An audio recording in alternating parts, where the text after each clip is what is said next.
Juvenilia, Volume 2, Jane Austen, Part 1. Love and Friendship, Dedication. Love and Friendship, Deceived in Friendship and Betrayed in Love, to Madame la Comtesse de Fulda. This novel is inscribed by her obliged and humble servant, the author. Letter the First, Isabel to Laura. How often, in answer to my repeated entreaties that you would give my daughter a regular detail of the misfortunes and adventures of your life, have you said no, my friend? Never will I comply with your request till I may be no longer in danger of, again experiencing such dreadful ones. Surely that time is now at hand. You are this day 55. If a woman may ever be said to be in safety from the determined perseverance of disagreeable lovers and the cruel persecutions of obstinate fathers, surely it must be at such a time of life. Isabel. Letter the Second, Laura to Isabel. Although I cannot agree with you in supposing that I shall never again be exposed to misfortunes as unmerited as those I have already experienced, yet to avoid the imputation of obstinacy or ill nature, I will gratify the curiosity of your daughter, and may the fortitude with which I have suffered the many afflictions of my past life, prove to her a useful lesson for the support of those which may befall her in her own. Laura. Letter the Third, Laura to Marianne. As the daughter of my most intimate friend, I think you entitled to that knowledge of my unhappy story, which your mother has so often solicited me to give you. My father was a native of Ireland and an inhabitant of Wales. My mother was the natural daughter of a Scotch peer by an Italian opera girl. I was born in Spain and received my education at a convent in France. When I had reached my 18th year, one was recalled by my parents to my paternal roof in Wales. Our mansion was situated in one of the most romantic parts of the Vale of Usk. Though my charms are now considerably softened and somewhat impaired by the misfortunes I have undergone, I was once beautiful. But lovely as I was, the graces of my person were the least of my perfections. Of every accomplishment accustomary to my sex, I was mistress.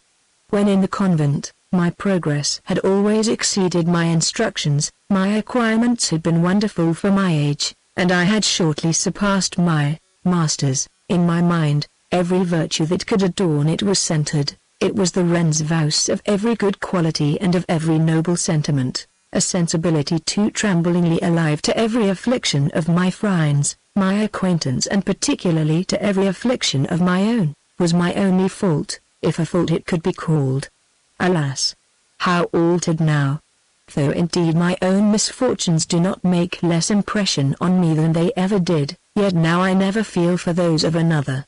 My accomplishments too, begin to fade. I can neither sing so well nor dance so gracefully as I once did, and I have entirely forgot the minuet de la cour. Adieu. Laura. Letter the Fourth, Laura to Marianne. Our neighborhood was small, for it consisted only of your mother. She may probably have already told you that, being left by her parents in indigent circumstances, she had retired into Wales on economical motives. There it was our friendship first commenced. Isabel was then 21. Though pleasing both in her person and manners, between ourselves, she never possessed the 100th part of my beauty or accomplishments. Isabel had seen the world. She had passed 2 years at one of the first boarding schools in London, had spent a fortnight in Bath, and had supped one night in Southampton. Beware, my Laura, she would often say, beware of the insipid vanities and idle dissipations of the metropolis of England, beware of the unmeaning luxuries of Bath and of the stinking fish of Southampton. Alas! Exclaimed I, how am I to avoid those evils I shall never be exposed to? What probability is there of my ever tasting the dissipations of London, the luxuries of Bath, or the stinking fish of Southampton?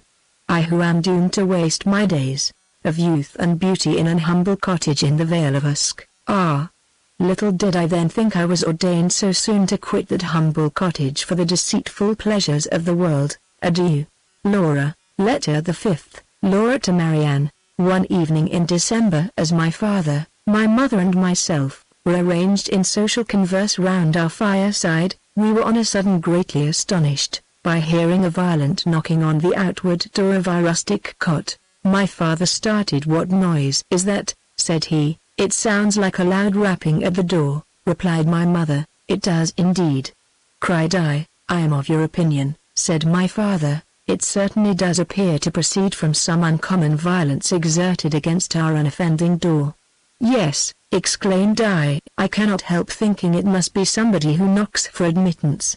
"That is another point," replied he. "We must not pretend to determine on what motive the person may knock, though that someone does rap at the door, I'm partly convinced." Here, a 2D tremendous rap interrupted my father in his speech, and somewhat alarmed my mother and me. "Had we better not go and see who it is?" said she. "The servants are out." "I think we had," replied I. "Certainly," added my father, "by all means." "Shall we go now?" said my mother. "The sooner the better," answered he. "Oh, let no time be lost," cried I. A third more violent rap than ever again assaulted our ears. "I am certain there is somebody knocking at the door," said my mother. "I think there must," replied my father. "I fancy the servants are returned," said I. "I think I hear Mary going to the door." "I'm glad of it," cried my father, "for I long to know who it is." I was right in my conjecture, for Mary instantly entering the room, informed us that a young gentleman and his servant were at the door, who had lost their way, were very cold and begged leave to warm themselves by our fire. "Won't you admit them?" said I. "You have no objection, my dear?" said my father. "None in the world," replied my mother.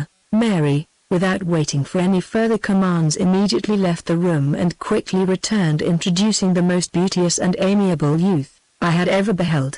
The servant she kept to herself. My natural sensibility had already been greatly affected by the sufferings of the unfortunate stranger, and no sooner did I first behold him, than I felt that on him the happiness or misery of my future life must depend. Adieu, Laura. Letter the 6th, Laura to Marianne.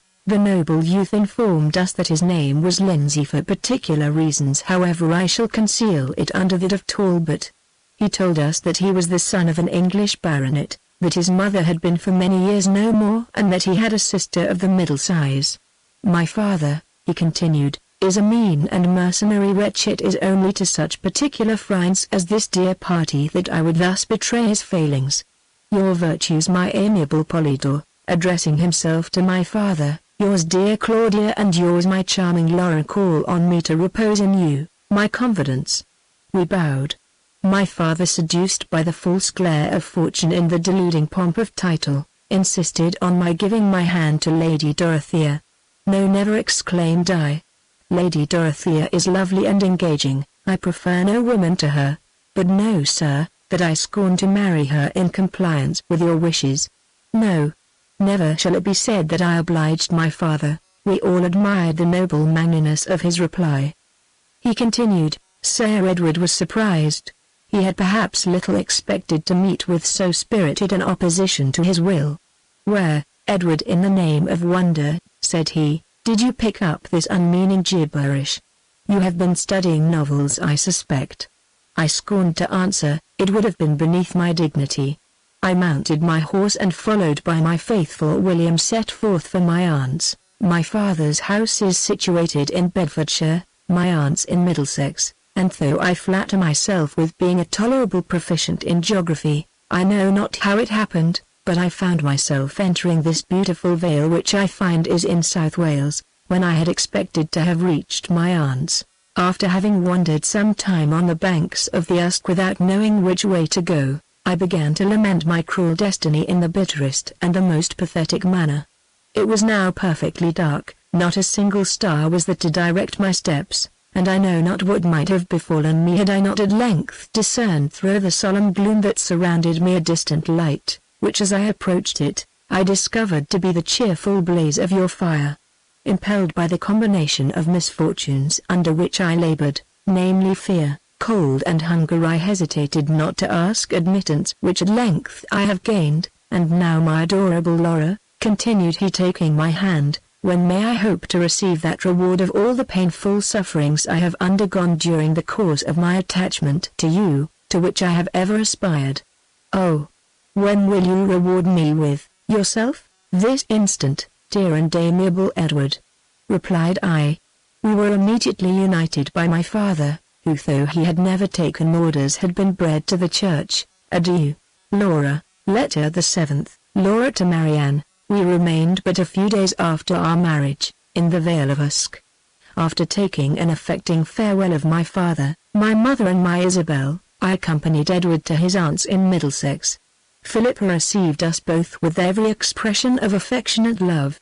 My arrival was indeed a most agreeable surprise to her, as she had not only been totally ignorant of my marriage with her nephew, but had never even had the slightest idea of there being such a person in the world. Augusta, the sister of Edward, was on a visit to her when we arrived. I found her exactly what her brother had described her to be, of the middle size. She received me with equal surprise, though not with equal cordiality, as Philippa. There was a disagreeable coldness and forbidding reserve in her reception of me which was equally distressing and unexpected. None of that interesting sensibility or amiable sympathy in her manners and address to me when we first met which should have distinguished our introduction to each other.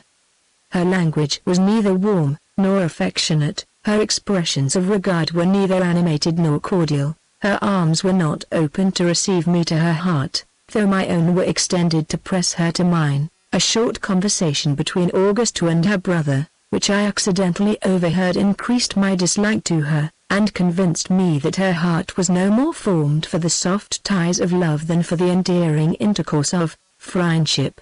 But do you think that my father will ever be reconciled to this imprudent connection?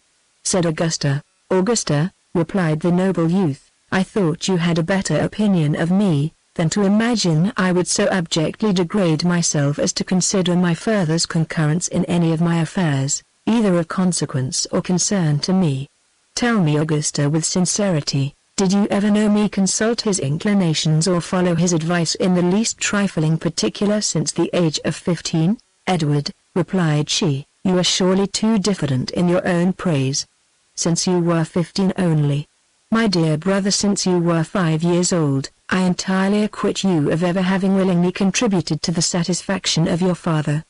But still I am not without apprehensions of your being shortly obliged to degrade yourself in your own eyes by seeking a support for your wife in the generosity of Sir Edward. Never, never, Augusta, will I so demean myself, said Edward. Support? What support will Laura want which she can receive from him? Only those very insignificant ones of victuals and drink, answered she. Victuals and drink, replied my husband in a most nobly contemptuous manner, and dost thou then imagine that there is no other support for an exalted mind, such as is my Laura's, than the mean and indelicate employment of eating and drinking? None that I know of, so efficacious, returned Augusta. And did you then never feel the pleasing pangs of love, Augusta? Replied my Edward. Does it appear impossible to your violent corrupted palate, to exist on love? Can you not conceive the luxury of living in every distress that poverty can inflict, with the object of your tenderest affection? You are too ridiculous, said Augusta, to argue with. Perhaps, however, you may in time be convinced that. Here I was prevented from hearing the remainder of her speech, by the appearance of a very handsome young woman, who was ushered into the room at the door of which I had been listening.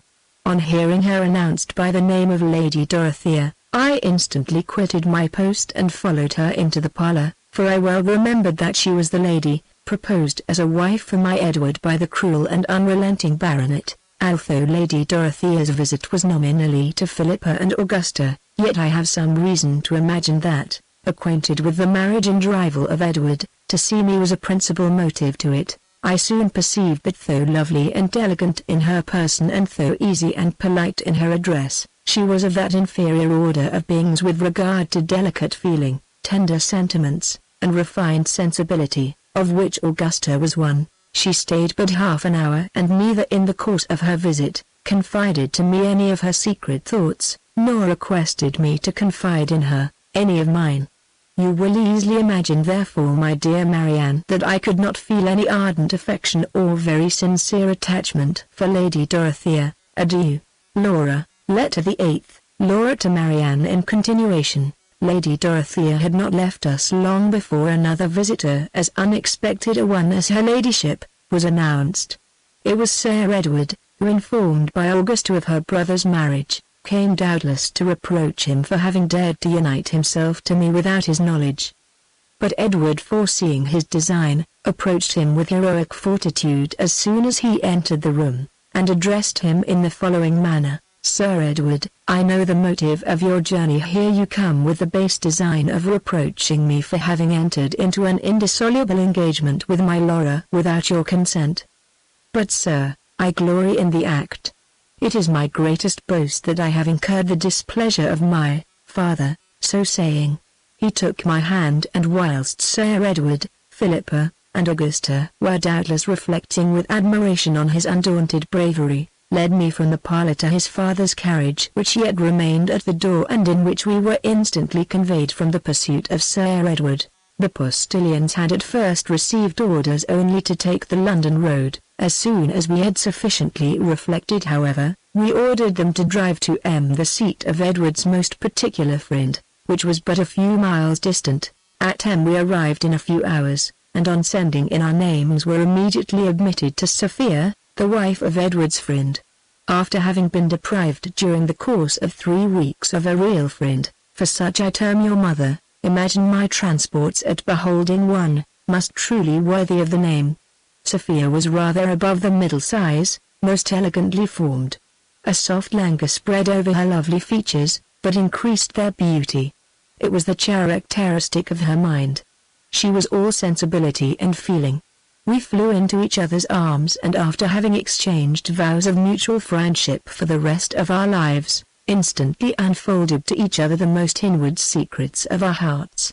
We were interrupted in the delightful employment by the entrance of Augustus, Edward's friend, who was just returned from a solitary ramble. Never did I see such an affecting scene as was the meeting of Edward and Augustus. "My life, my soul!" exclaimed the former. "My adorable angel!" replied the latter, as they flew into each other's arms. It was too pathetic for the feelings of Sophia and myself. We fainted alternately on a sofa. Adieu, Laura. Letter the 9th, from the same to the same. Towards the close of the day we received the following letter from Philippa. "Sir Edward is greatly incensed by your abrupt departure. He has taken back Augusta to Bedfordshire. Much as I wish to enjoy again your charming society, I cannot determine to snatch you from that of such dear and deserving friends when your visit to them is terminated. I trust you will return to the arms of your Philippa." We returned a suitable answer to this affectionate note, and after thanking her for her kind invitation assured her that we would certainly avail ourselves of it, whenever we might have no other place to go to. Though certainly nothing could to any reasonable being have appeared more satisfactory than so grateful a reply to her invitation, yet I know not how it was, but she was certainly capricious enough to be displeased with our behavior, and in a few weeks after, either to revenge our conduct, or ill of her own solitude, married a young and illiterate fortune hunter. This imprudent step, though we were sensible that it would probably deprive us of that fortune which Philippa had ever taught us to expect, could not on our own accounts excite from our exalted minds a single sigh, yet fearful lest it might prove a source of endless misery to the deluded bride, our trembling sensibility was greatly affected when we were first informed of the event. The affectionate entreaties of Augustus and Sophia that we would forever consider their house as our home, easily prevailed on us to determine never more to leave them. In the society of my Edward and this amiable pair, I passed the happiest moments of my life. Our time was most delightfully spent, in mutual protestations of friendship, and in vows of unalterable love, in which we were secure from being interrupted by intruding and disagreeable visitors, as Augustus and Sophia had on their first entrance in the neighborhood, taken due care to inform the surrounding families, that as their happiness centered wholly in themselves, they wished for no other society. But alas, my dear Marianne, such happiness as I then enjoyed was too perfect to be lasting. A most severe and unexpected blow at once destroyed every sensation of pleasure.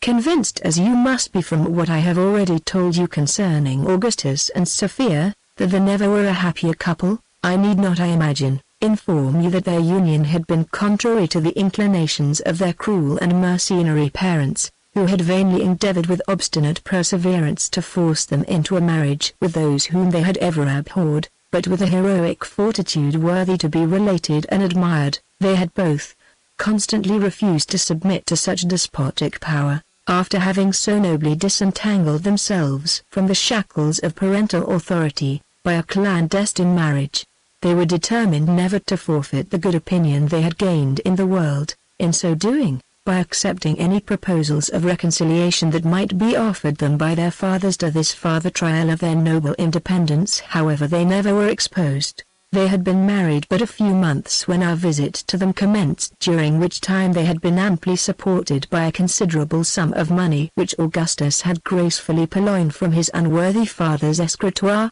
a few days before his union with Sophia. By our arrival their expenses were considerably increased, though their means for supplying them were then nearly exhausted. But they, exalted creatures, scorned to reflect a moment on their pecuniary distresses and would have blushed at the idea of paying their debts. Alas, what was their reward for such disinterested behavior? The beautiful Augustus was arrested and we were all undone. Such perfidious treachery in the merciless perpetrators of the deed will shock your gentle nature, dearest Marianne, as much as it then affected the delicate sensibility of Edward, Sophia, your Laura, and of Augustus himself. To complete such unparalleled barbarity, we were informed that an execution in the house would shortly take place. Ah! What could we do but what we did? We sighed and fainted on the sofa. Adieu, Laura. Letter the 10th. Laura in continuation. When we were somewhat recovered from the overpowering effusions of our grief, Edward desired that we would consider what was the most prudent step to be taken in our unhappy situation while he repaired to his imprisoned friend to lament over his misfortunes. We promised that we would, and he set forwards on his journey to town. During his absence we faithfully complied with his desire, and after the most mature deliberation, at length agreed that the best thing we could do was to leave the house, of which we every moment expected the officers of justice to take possession. We waited therefore with the greatest impatience for the return of Edward in order to impart to him the result of our deliberations. But no Edward appeared. In vain did we count the tedious moments of his absence, in vain did we weep, in vain even did we sigh, no Edward returned. This was too cruel, too unexpected a blow to our gentle sensibility. We could not support it, we could only faint. At length, collecting all the resolution I was mistress of, I arose, and after packing up some necessary apparel for Sophia and myself, I dragged her to a carriage I had ordered, and we instantly set out for London. As the habitation of Augustus was within 12 miles of town, it was not long ere we arrived there, and no sooner had we entered Holborn than, letting down one of the front glasses, I inquired of every decent-looking person that we passed if they had seen my Edward. But as we drove too rapidly to allow them to answer my repeated inquiries, I gained little, or indeed, no information concerning him. "Where am I to drive?" said the postilion. "To Newgate, gentle youth," replied I, "to see Augustus." "Oh! No, no," exclaimed Sophia, "I cannot go to Newgate. I shall not be able to support the sight of my Augustus in so cruel a confinement. My feelings are sufficiently shocked by the recital of his distress, but to behold it will overpower my sensibility." As I perfectly agreed with her in the justice of her sentiments, the postilion was instantly directed to return into the country. You may perhaps have been somewhat surprised, my dearest Marianne, that in the distress I then endured, destitute of any support, and unprovided with any habitation, I should never once have remembered my father and mother or my paternal cottage in the Vale of Usk. To account for this seeming forgetfulness, I must inform you of a trifling circumstance concerning them which I have as yet never mentioned. The death of my parents a few weeks after my departure is the circumstance I allude to. By their decease I became the lawful inheritress of their house and fortune. But alas! The house had never been their own, and their fortune had only been an annuity on their own lives. Such is the depravity of the world. To your mother I should have returned with pleasure, should have been happy to have introduced to her my charming Sophia, and should with cheerfulness have passed the remainder of my life in their dear society in the Vale of Usk, had not one obstacle to the execution of so agreeable a scheme intervened, which was the marriage and removal of your mother to a distant part of Ireland. Adieu, Laura. Letter the 11th. Laura in continuation. "I have a relation in Scotland," said Sophia to me as we left London, "who I am certain would not hesitate in receiving me. Shall I order the boy to drive there?" said I, but instantly recollecting myself, exclaimed, "Alas, I fear it will be too long a journey for the horses." Unwilling however to act only from my own inadequate knowledge of the strength and abilities of horses, I consulted the postilion, who was entirely of my opinion concerning the affair. We therefore determined to change horses at the next town and to travel post the remainder of the journey. When we arrived at the last inn we were to stop at, which was but a few miles from the house of Sophia's relation, unwilling to intrude our society on him unexpected and unthought of, we wrote a very elegant and well-penned note to him containing an account of our destitute and melancholy situation, and of our intention to spend some months with him in Scotland. As soon as we had dispatched this letter, we immediately prepared to follow it in person and were stepping into the carriage for that purpose when our attention was attracted by the entrance of a coroneted coach and four into the inn-yard. A gentleman considerably advanced in years descended from it. At his first appearance my sensibility was wonderfully affected, and ere I had gazed at him a 2D time, an instinctive sympathy whispered to my heart that he was my grandfather. Convinced that I could not be mistaken in my conjecture, I instantly sprang from the carriage I had just entered, and following the venerable stranger into the room he had been shown to, I threw myself on my knees before him and besought him to acknowledge me as his grandchild. He started, and having attentively examined my features, raised me from the ground and throwing his grandfatherly arms around my neck, exclaimed, "Acknowledge thee? Yes, dear resemblance of my Lorena and Lorena's daughter, sweet image of my Claudia and my Claudia's mother, I do acknowledge thee as the daughter of the one and the granddaughter of the other." While he was thus tenderly embracing me, Sophia, astonished at my precipitate departure, entered the room in search of me. No sooner had she caught the eye of the venerable peer, than he exclaimed with every mark of astonishment, "Another granddaughter? Yes, yes, I see you are the daughter of my Lorena's eldest girl. Your resemblance to the beauteous Matilda sufficiently proclaims it." "Oh," replied Sophia, "when I first beheld you the instinct of nature whispered me that we were in some degree related, but whether grandfathers, or grandmothers, I could not pretend to determine." He folded her in his arms, and whilst they were tenderly embracing, the door of the apartment opened and a most beautiful young man appeared. On perceiving him Lord Streatclare started and retreating back a few paces, with uplifted hands, said, "Another grandchild! What an unexpected happiness is this! To discover in the space of 3 minutes, as many of my descendants. This I am certain is Philander, the son of my Lorena's 3D girl, the amiable Bertha. There wants now but the presence of Gustavus to complete the union of my Lorena's grandchildren. And here he is," said a graceful youth who that instant entered the room. "Here is the Gustavus you desire to see. I am the son of Agatha, your Lorena's 4th and youngest daughter." "I see you are indeed," replied Lord Streatclare, "but tell me," continued he looking fearfully towards the door, "tell me, have I any other grandchildren in the house?" "None, my lord." "Then I will provide for you all without farther delay. Here are 4 bank notes of £50 each. Take them, and remember I have done the duty of a grandfather." He instantly left the room and immediately afterwards the house. Adieu, Laura. Letter the 12th, Laura in continuation. You may imagine how greatly we were surprised by the sudden departure of Lord Streatclare. "Ignoble grandsire!" exclaimed Sophia. "Unworthy grandfather!" said I, and instantly fainted in each other's arms. How long we remained in this situation I know not, but when we recovered we found ourselves alone, without either Gustavus, Philander, or the bank notes. As we were deploring our unhappy fate, the door of the apartment opened and MacDonald was announced. He was Sophia's cousin. The haste with which he came to our relief so soon after the receipt of our note, spoke so greatly in his favor that I hesitated not to pronounce him at first sight a tender and sympathetic friend. Alas!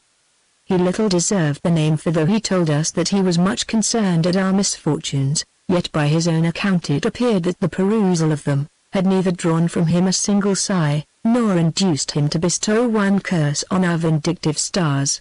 He told Sophia that his daughter depended on her returning with him to MacDonald Hall, and that as his cousin's friend he should be happy to see me there also. To MacDonald Hall, therefore we went, and were received with great kindness by Janetta the daughter of MacDonald, and the mistress of the mansion. Janetta was then only 15, naturally well disposed, endowed with a susceptible heart, and a sympathetic disposition. She might, had these amiable qualities been properly encouraged, have been an ornament to human nature, but unfortunately her father possessed not a soul sufficiently exalted to admire so promising a disposition, and had endeavored by every means on his power to prevent it increasing with her years. He had actually so far extinguished the natural noble sensibility of her heart, as to prevail on her to accept an offer from a young man of his recommendation. They were to be married in a few months, and Graham was in the house when we arrived. We soon saw through his character. He was just such a man as one might have expected to be the choice of MacDonald. They said he was sensible, well-informed, and agreeable. We did not pretend to judge of such trifles, but as we were convinced he had no soul, that he had never read the Sorrows of Werter, and that his hair bore not the least resemblance to auburn, we were certain that Janetta could feel no affection for him, or at least that she ought to feel none. The very circumstance of his being her father's choice too, was so much in his disfavor, that had he been deserving her, in every other respect yet that of itself ought to have been a sufficient reason in the eyes of Janetta for rejecting him.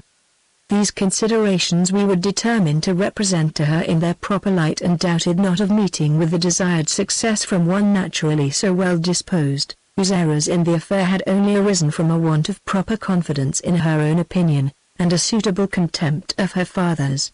We found her indeed all that our warmest wishes could have hoped for. We had no difficulty to convince her that it was impossible she could love Graham, or that it was her duty to disobey her father. The only thing at which she rather seemed to hesitate was our assertion that she must be attached to some other person. For some time, she persevered in declaring that she knew no other young man for whom she had the smallest affection, but upon explaining the impossibility of such a thing she said that she believed she did like Captain Kenry better than any one she knew besides. This confession satisfied us, and after having enumerated the good qualities of Kenry and assured her that she was violently in love with him, we desired to know whether he had ever in any wise declared his affection to her. So far from having ever declared it, I have no reason to imagine that he has ever felt any for me," said Janetta. "That he certainly adores you," replied Sophia, "there can be no doubt. The attachment must be reciprocal. Did he never gaze on you with admiration, tenderly press your hand, drop an involuntary tear and leave the room abruptly?" "Never," replied she, "that I remember. He has always left the room indeed when his visit has been ended, but has never gone away particularly abruptly or without making a bow."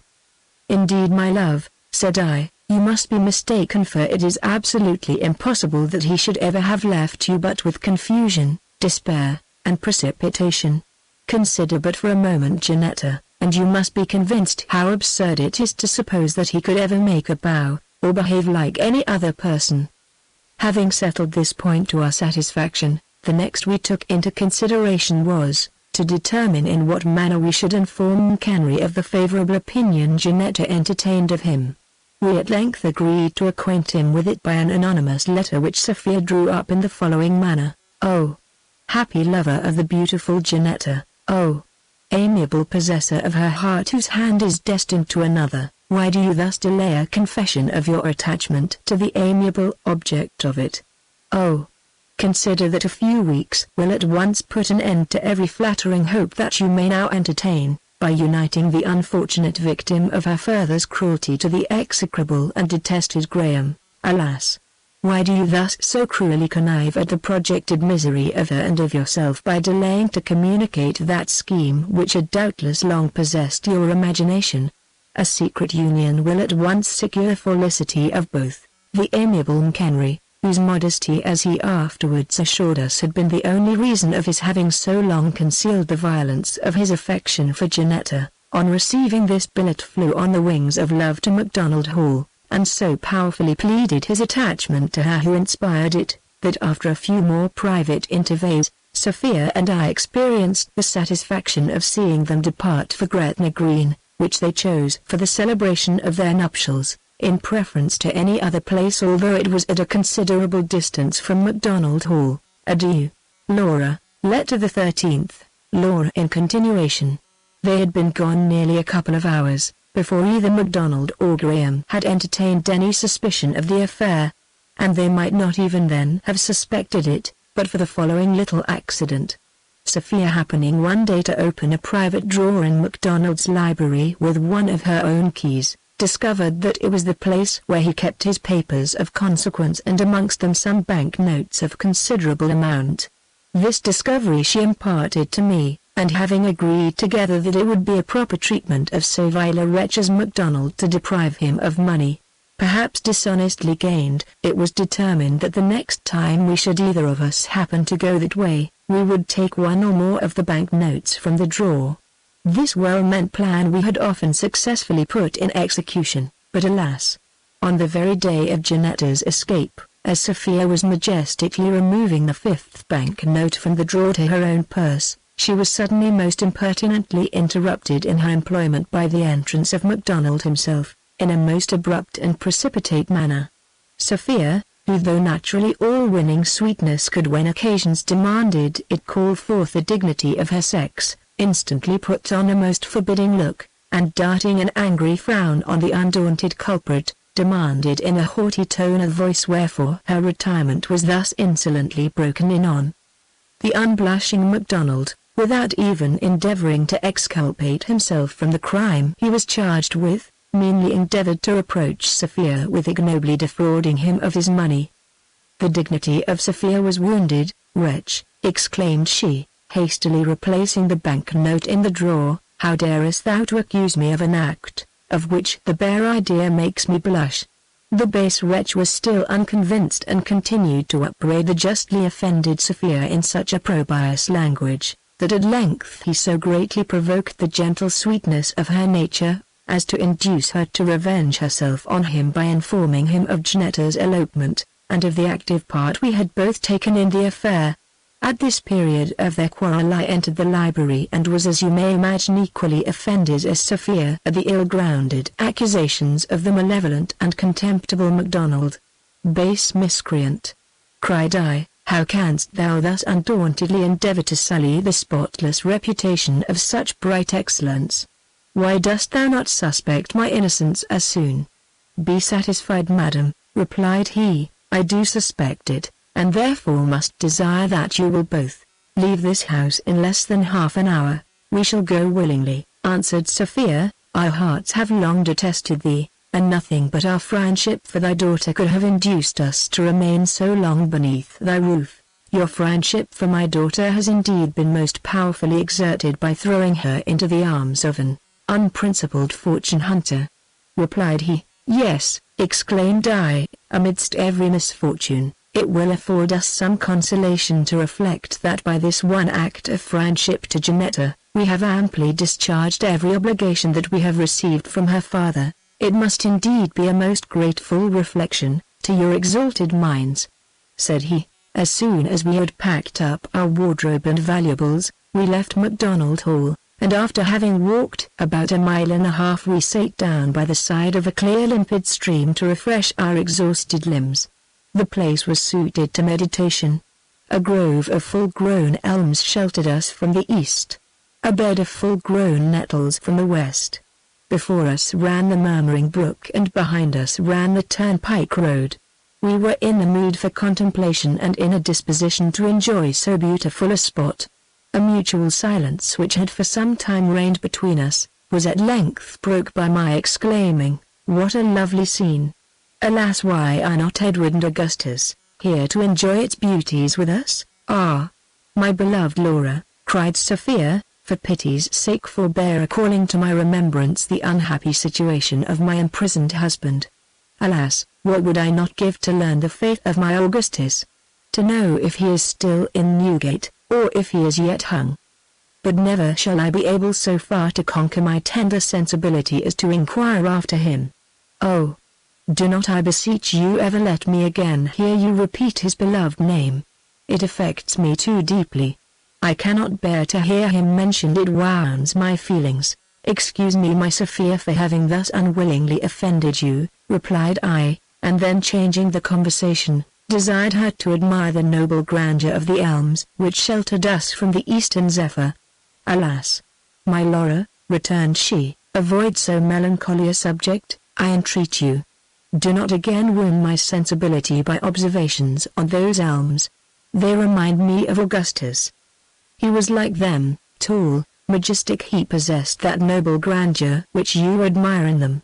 I was silent, fearful lest I might any more unwillingly distress her by fixing on any other subject of conversation which might again remind her of Augustus. "Why do you not speak, my Laura?"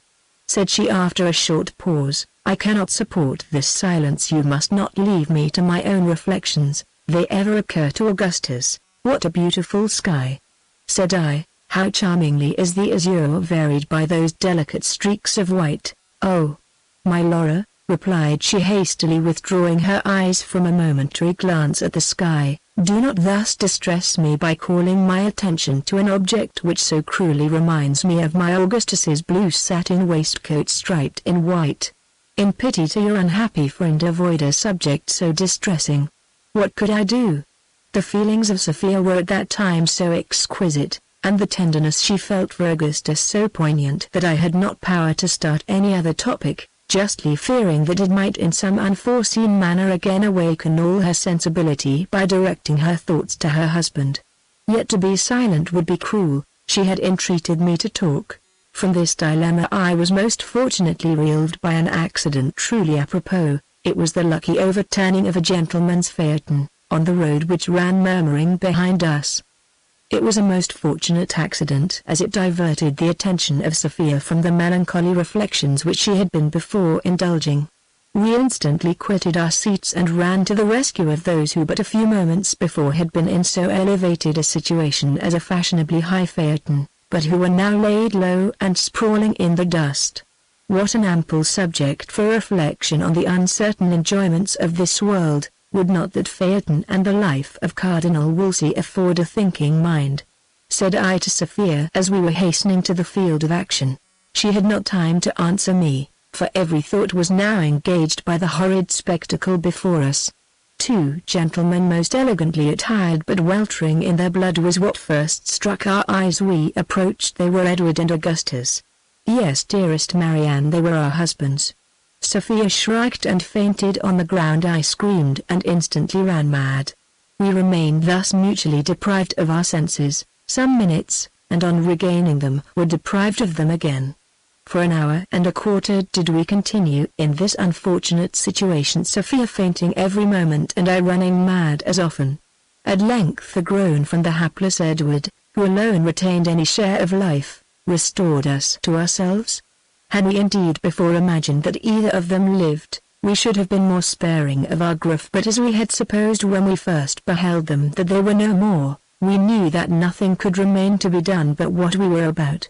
No sooner did we therefore hear my Edward's groan than, postponing our lamentations for the present, we hastily ran to the dear youth and kneeling on each side of him implored him not to die. "Laura," said he, fixing his now languid eyes on me, "I fear I have been overturned." I was overjoyed to find him yet sensible. "Oh, tell me, Edward," said I, "tell me, I beseech you, before you die, what has befallen you since that unhappy day in which Augustus was arrested and we were separated." "I will," said he, and instantly fetching a deep sigh, expired. Sophia immediately sank again into a swoon. My grief was more audible. My voice faltered, my eyes assumed a vacant stare, my face became as pale as death, and my senses were considerably impaired. "Talk not to me of phaetons," said I, raving in a frantic, incoherent manner. "Give me a violin. I'll play to him and soothe him in his melancholy hours. Beware, ye gentle nymphs of Cupid's thunderbolts, avoid the piercing shafts of Jupiter. Look at that grove of firs. I see a leg of mutton. They told me Edward was not dead, but they deceived me. They took him for a cucumber." Thus I continued wildly exclaiming on my Edward's death. For 2 hours did I rave thus madly, and should not then have left off, as I was not in the least fatigued, had not Sophia, who was just recovered from her swoon, entreated me to consider that night was now approaching and that the damps began to fall. "And whither shall we go?" said I, "to shelter us from either?" "To that white cottage," replied she, pointing to a neat building which rose up amidst the grove of elms and which I had not before observed. I agreed, and we instantly walked to it. We knocked at the door. It was opened by an old woman. On being requested to afford us a night's lodging, she informed us that her house was but small, that she had only 2 bedrooms, but that however we should be welcome to one of them. We were satisfied and followed the good woman into the house, where we were greatly cheered by the sight of comfortable fire. She was a widow and had only one daughter, who was then just 17, one of the best of ages, but alas! She was very plain, and her name was Bridget. Nothing therefore could be expected from her. She could not be supposed to possess either exalted ideas, delicate feelings, or refined sensibilities. She was nothing more than a mere good-tempered, civil and obliging young woman. As such we could scarcely dislike her. She was only an object of contempt. Adieu, Laura. Letter the 14th. Laura, in continuation.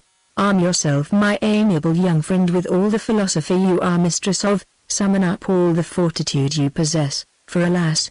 in the perusal of the following pages your sensibility will be most severely tried. Ah! what were the misfortunes I had before experienced, and which I have already related to you, to the one I am now going to inform you of. The death of my father and my mother and my husband, though almost more than my gentle nature could support, were trifles in comparison to the misfortune I am now proceeding to relate. The morning after our arrival at the cottage, Sophia complained of a violent pain in her delicate limbs, accompanied with a disagreeable headache. She attributed it to a cold caught by her continued faintings in the open air as the dew was falling the evening before. This I feared was but too probably the case, since how could it be otherwise accounted for that I should have escaped the same indisposition, but by supposing that the bodily exertions I had undergone in my repeated fits of frenzy had so effectually circulated and warmed my blood as to make me proof against the chilling damps of night, whereas Sophia, lying totally inactive on the ground, must have been exposed to all their severity. I was most seriously alarmed by her illness, which, trifling as it may appear to you, a certain instinctive sensibility whispered me, would in the end be fatal to her. Alas! my fears were but too fully justified. She grew gradually worse, and I daily became more alarmed for her. At length she was obliged to confine herself solely to the bed allotted us by our worthy landlady. Her disorder turned to a galloping consumption, and in a few days carried her off. Amidst all my lamentations for her, and violent you may suppose they were, I yet received some consolation in the reflection of my having paid every attention to her that could be offered, in her illness. I had wept over her every day, had bathed her sweet face with my tears, and had pressed her fair hands continually in mine. "My beloved Laura," said she to me a few hours before she died, "take warning from my unhappy end and avoid the imprudent conduct which had occasioned it. Beware of fainting fits. Though at the time they may be refreshing and agreeable, yet believe me they will in the end, if too often repeated and at improper seasons, prove destructive to your constitution. My fate will teach you this. I die martyred to my grief for the loss of Augustus. One fatal swoon has cost me my life. Beware of swoons, dear Laura. A frenzy fit is not 1/4 so pernicious. It is an exercise to the body, and if not too violent, is I dare say conducive to health in its consequences. Run mad as often as you choose, but do not faint." These were the last words she ever addressed to me. It was her dying advice to her afflicted Laura, who has ever most faithfully adhered to it. After having attended my lamented friend to her early grave, I immediately, though late at night, left the detested village in which she died, and near which had expired my husband and Augustus.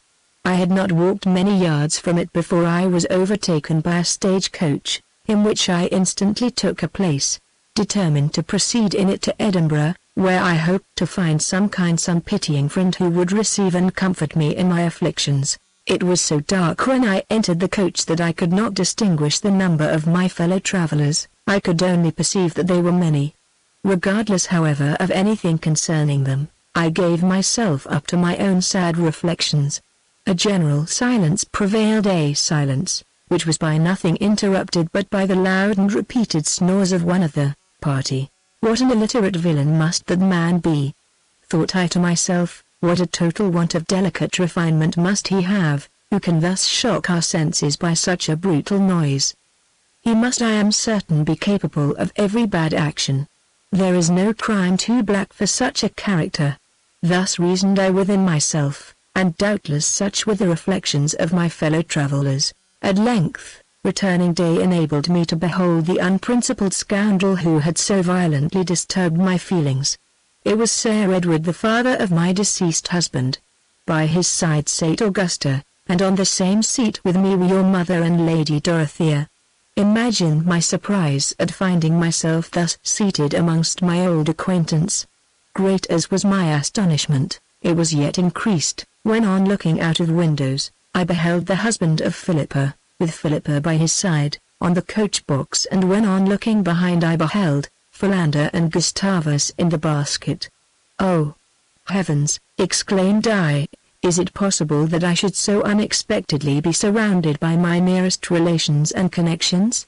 These words roused the rest of the party, and every eye was directed to the corner in which I sat. "Oh, my Isabel," continued I, throwing myself across Lady Dorothea into her arms, "receive once more to your bosom the unfortunate Laura. Alas! When we last parted in the Vale of Usk, I was happy in being united to the best of Edwards. I had then a father and a mother, and had never known misfortunes, but now deprived of every friend but you." "What?" interrupted Augusta, "is my brother dead then? Tell us, I entreat you, what is become of him?" "Yes, cold and insensible nymph," replied I, "that luckless swain your brother is no more, and you may now glory in being the heiress of Sir Edward's fortune." Although I had always despised her from the day I had overheard her conversation with my Edward, yet in civility I complied with hers and Sir Edward's entreaties that I would inform them of the whole melancholy affair. They were greatly shocked. Even the obdurate heart of Sir Edward and the insensible one of Augusta were touched with sorrow by the unhappy tale. At the request of your mother I related to them every other misfortune which had befallen me since we parted. Of the imprisonment of Augustus and the absence of Edward, of our arrival in Scotland, of our unexpected meeting with our grandfather and our cousins, of our visit to Macdonald Hall, of the singular service we there performed towards Jeanette, of her father's ingratitude for it, of his inhuman behavior, unaccountable suspicions, and barbarous treatment of us, in obliging us to leave the house, of our lamentations on the loss of Edward and Augustus, and finally of the melancholy death of my beloved companion. Pity and surprise were strongly depictured in your mother's countenance during the whole of my narration, but I am sorry to say that to the eternal reproach of her sensibility, the latter infinitely predominated. Nay, faultless as my conduct had certainly been during the whole course of my late misfortunes and adventures, she pretended to find fault with my behavior in many of the situations in which I had been placed. As I was sensible myself that I had always behaved in a manner which reflected honor on my feelings and refinement, I paid little attention to what she said, and desired her to satisfy my curiosity by informing me how she came there, instead of wounding my spotless reputation with unjustifiable reproaches. As soon as she had complied with my wishes in this particular and had given me an accurate detail of everything that had befallen her since our separation, the particulars of which, if you are not already acquainted with, your mother will give you, I applied to Augusta for the same information respecting herself, Sir Edward and Lady Dorothea. She told me that, having a considerable taste for the beauties of nature, her curiosity to behold the delightful scenes it exhibited in that part of the world had been so much raised by Gilpin's to the Highlands, that she had prevailed on her father to undertake a tour to Scotland and had persuaded Lady Dorothea to accompany them. That they had arrived at Edinburgh a few days before, and from thence had made daily excursions into the country around in the stage-coach they were then in, from one of which excursions they were at that time returning. My next inquiries were concerning Philippa and her husband, the latter of whom I learned, having spent all her fortune, had recourse for subsistence to the talent in which he had always most excelled, namely, driving, and that having sold everything which belonged to them except their coach, had converted it into a stage, and in order to be removed from any of his former acquaintance, had driven it to Edinburgh, from whence he went to Stirling every other day. That Philippa, still retaining her affection for her ungrateful husband, had followed him to Scotland and generally accompanied him in his little excursions to Stirling.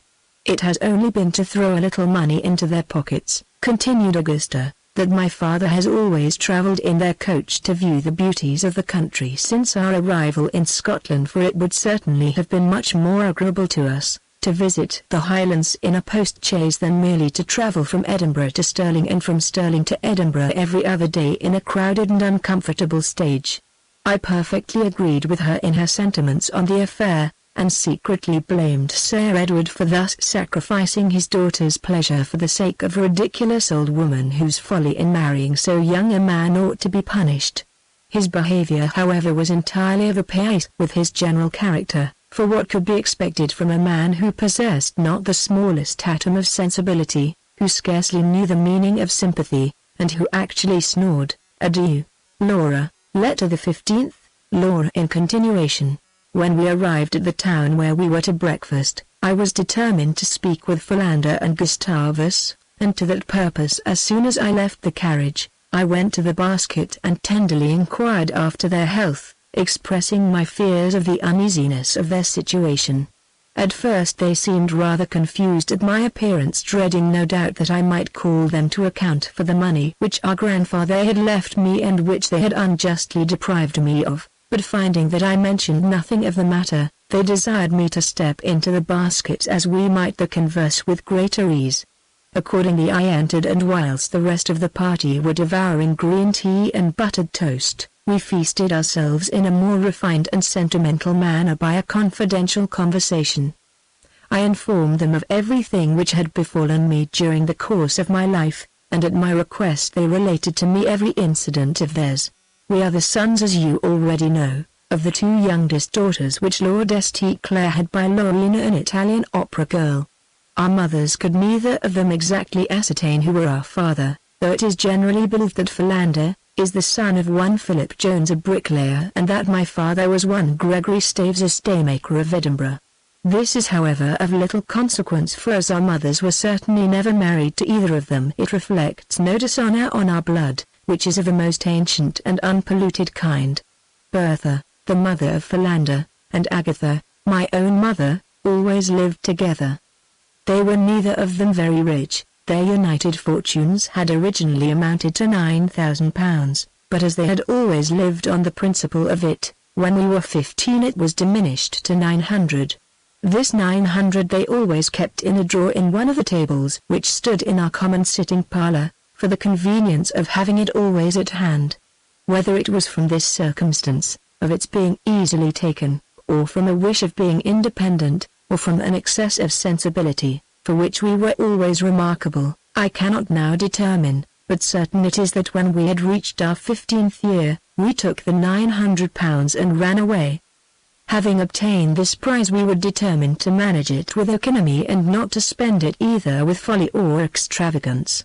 To this purpose we therefore divided it into 9 parcels, one of which we devoted to victuals, the 2d to drink, the 3d to housekeeping, the 4th to carriages, the 5th to horses, the 6th to servants, the 7th to amusements, the 8th to clothes, and the 9th to silver buckles.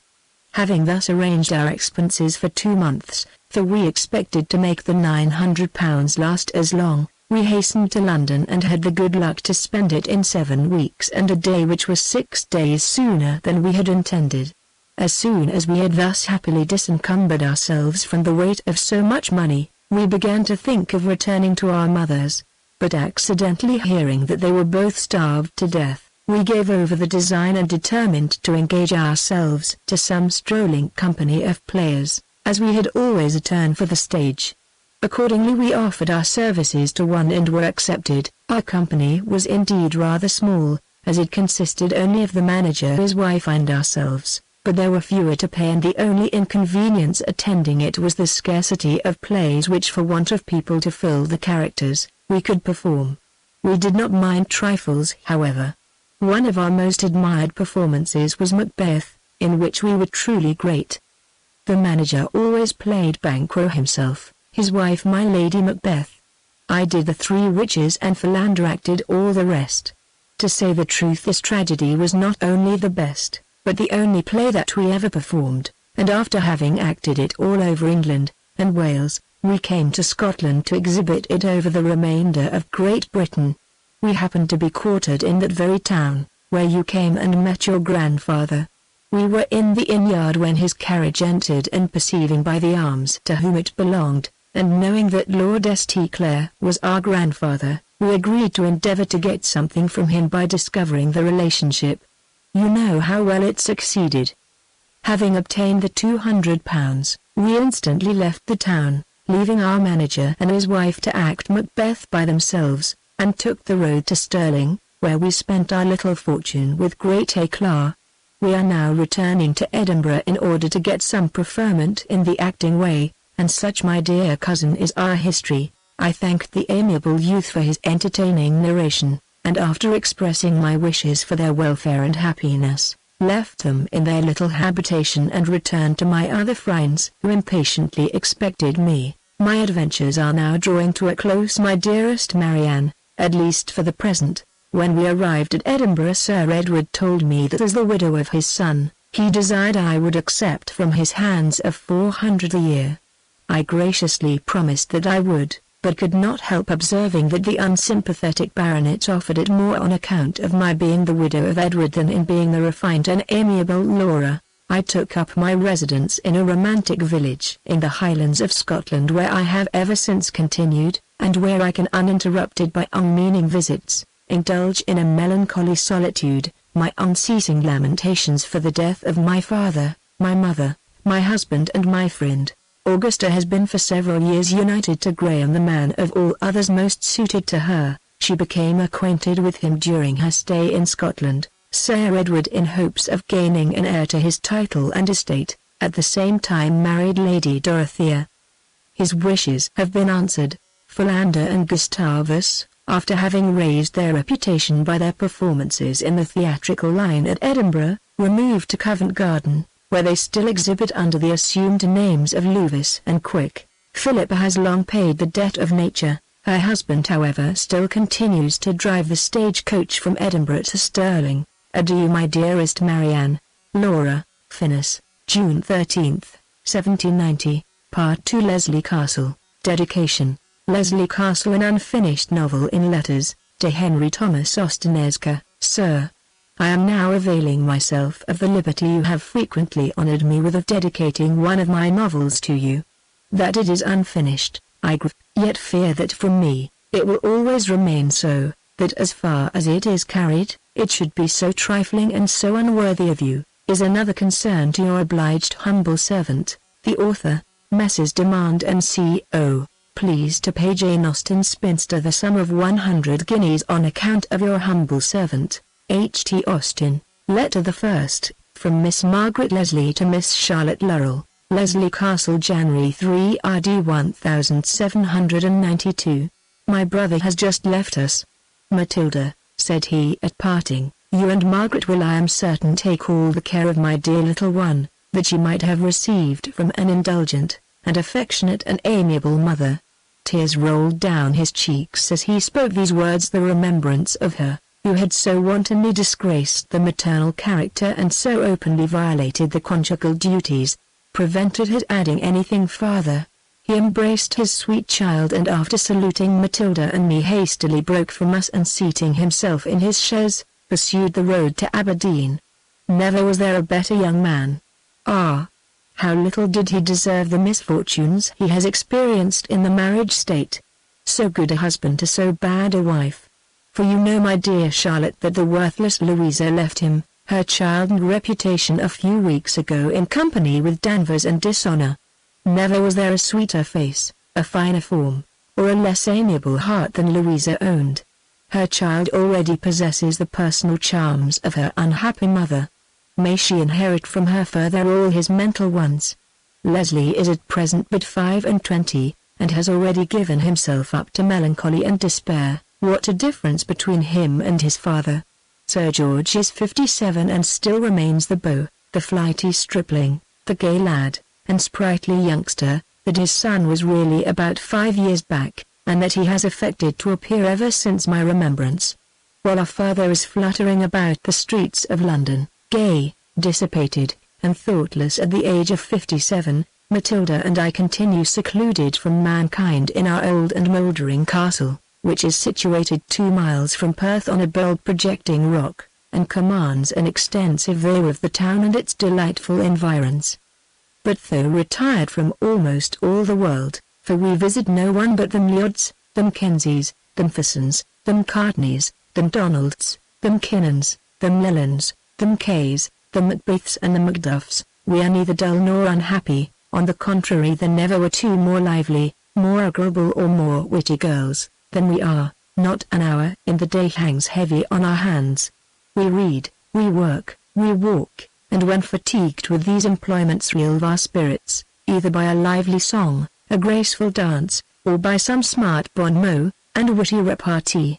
We are handsome, my dear Charlotte, very handsome, and the greatest of our perfections is, that we are entirely insensible of them ourselves. But why do I thus dwell on myself? Let me rather repeat the praise of our dear little Nais, the innocent Louisa, who is at present sweetly smiling in a gentle nap, as she reposes on the sofa. The dear creature is just turned of 2 years old, as handsome as though 22, as sensible as though 32, and as prudent as though 42. To convince you of this, I must inform you that she has a very fine complexion and very pretty features, that she already knows the 2 first letters in the alphabet, and that she never tears her frocks. If I have not now convinced you of her beauty, sense and prudence, I have nothing more to urge in support of my assertion, and you will therefore have no way of deciding the affair but by coming to Leslie Castle, and by a personal acquaintance with Louisa, determine for yourself. Ah, my dear friend, how happy should I be to see you within these venerable walls. It is now 4 years since my removal from school has separated me from you, that 2 such tender hearts, so closely linked together by the ties of sympathy and friendship, should be so widely removed from each other, is vastly moving. I live in Perthshire, you in Sussex. We might meet in London, were my father disposed to carry me there, and were your mother to be there at the same time. We might meet at Bath, at Tunbridge, or anywhere else indeed, could we but be at the same place together. We have only to hope that such a period may arrive. My father does not return to us till autumn, my brother will leave Scotland in a few days, he is impatient to travel. Mistaken youth. He vainly flatters himself that change of air will heal the wounds of a broken heart. You will join with me, I am certain, my dear Charlotte, in prayers for the recovery of the unhappy Leslie's peace of mind, which must ever be essential to that of your sincere friend, M. Leslie. Letter the 2nd, from Miss C. Laurel to Miss M. Leslie in answer. Glenford, February 12. I have 1,000 excuses to beg for having so long delayed thanking you, my dear Peggy, for your agreeable letter, which believe me I should not have deferred doing, had not every moment of my time during the last 5 weeks been so fully employed in the necessary arrangements for my sister's wedding, as to allow me no time to devote either to you or myself. And now what provokes me more than anything else is that the match is broke off, and all my labor thrown away. Imagine how great the disappointment must be to me, when you consider that after having labored both by night and by day, in order to get the wedding dinner ready by the time appointed, after having roasted beef, broiled mutton, and stewed soup enough to last the new married couple through the honeymoon, I had the mortification of finding that I had been roasting, broiling and stewing both the meat and myself to no purpose. Indeed, my dear friend, I never remember suffering any vexation equal to what I experienced on last Monday when my sister came running to me in the storeroom with her face as white as a whipped syllabub, and told me that Hervey had been thrown from his horse, had fractured his skull and was pronounced by his surgeon to be in the most imminent danger. Good God! Said I, you don't say so? Why, what in the name of heaven will become of all the victuals? We shall never be able to eat it while it is good. However, we'll call in the surgeon to help us. I shall be able to manage the sirloin myself, my mother will eat the soup, and you and the doctor must finish the rest."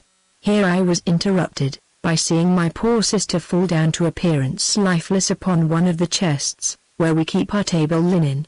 I immediately called my mother and the maids, and at last we brought her to herself again. As soon as ever she was sensible, she expressed a determination of going instantly to Henry, and was so wildly bent on this scheme, that we had the greatest difficulty in the world to prevent her putting it in execution. At last, however, more by force than entreaty, we prevailed on her to go into her room. We laid her upon the bed, and she continued for some hours in the most dreadful convulsions. My mother and I continued in the room with her, and when any intervals of tolerable composure in Eloisa would allow us, we joined in heartfelt lamentations on the dreadful waste in our provisions which this event must occasion, and in concerting some plan for getting rid of them. We agreed that the best thing we could do was to begin eating them immediately, and accordingly we ordered up the cold ham and fowls, and instantly began our devouring plan on them with great alacrity. We would have persuaded Eloisa to have taken a wing of a chicken, but she would not be persuaded. She was however much quieter than she had been, the convulsions she had before suffered having given way to an almost perfect insensibility. We endeavored to rouse her by every means in our power, but to no purpose. I talked to her of Henry. "Dear Eloisa," said I, "there's no occasion for your crying so much about such a trifle." For I was willing to make light of it in order to comfort her. "I beg you would not mind it. You see it does not vex me in the least, though perhaps I may suffer most from it after all, for I shall not only be obliged to eat up all the victuals I have dressed already, but must, if Henry should recover, which however is not very likely, dress as much for you again, or should he die, as I suppose he will, I shall still have to prepare a dinner for you whenever you marry anyone else. So you see that though perhaps for the present it may afflict you to think of Henry's sufferings, yet I dare say he'll die soon, and then his pain will be over and you will be easy, whereas my trouble will last much longer, for work as hard as I may, I am certain that the pantry cannot be cleared in less than a fortnight." Thus I did all in my power to console her, but without any effect, and at last as I saw that she did not seem to listen to me, I said no more, but leaving her with my mother I took down the remains of the ham and chicken, and sent William to ask how Henry did. He was not expected to live many hours, he died the same day.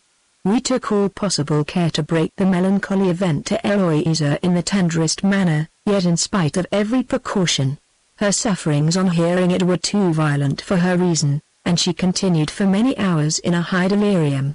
She is still extremely ill, and her physicians are greatly afraid of her going into a decline. We are therefore preparing for Bristol, where we mean to be in the course of the next week. And now, my dear Margaret, let me talk a little of your affairs, and in the first place I must inform you that it is confidently reported, your father is going to be married. I am very unwilling to believe so unpleasing a report, and at the same time cannot wholly discredit it. I have written to my friend Susan Fitzgerald, for information concerning it, which as she is at present in town, she will be very able to give me. I know not who is the lady.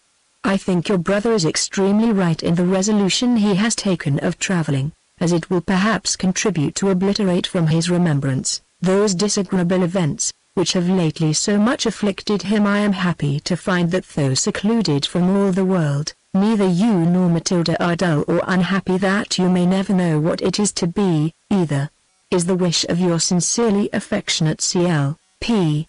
S. I have this instant received an answer from my friend Susan, which I enclose to you, and on which you will make your own reflections. The enclosed letter. My dear Charlotte, you could not have applied for information concerning the report of Sir George Leslie's marriage, to any one better able to give it you than I am. Sir George is certainly married. I was myself present at the ceremony, which you will not be surprised at when I subscribe myself your affectionate, Susan Leslie. Letter the 3rd, from Miss Margaret Leslie to Miss C. Laurel, Leslie Castle, February the 16th. I have made my own reflections on the letter you enclosed to me, my dear Charlotte, and I will now tell you what those reflections were. I reflected that if by this second marriage Sir George should have a second family, our fortunes must be considerably diminished, that if his wife should be of an extravagant turn, she would encourage him to persevere in that gay and dissipated way of life to which little encouragement would be necessary, and which has I fear already proved but too detrimental to his health and fortune, that she would now become mistress of those jewels which once adorned our mother, and which Sir George had always promised us that if they did not come into Perthshire I should not be able to gratify my curiosity of beholding my mother-in-law, and that if they did, Matilda would no longer sit at the head of her father's table. These, my dear Charlotte, were the melancholy reflections which crowded into my imagination after perusing Susan's letter to you, and which instantly occurred to Matilda when she had perused it likewise. The same ideas, the same fears, immediately occupied her mind, and I know not which reflection distressed her most, whether the probable diminution of our fortunes, or her own consequence.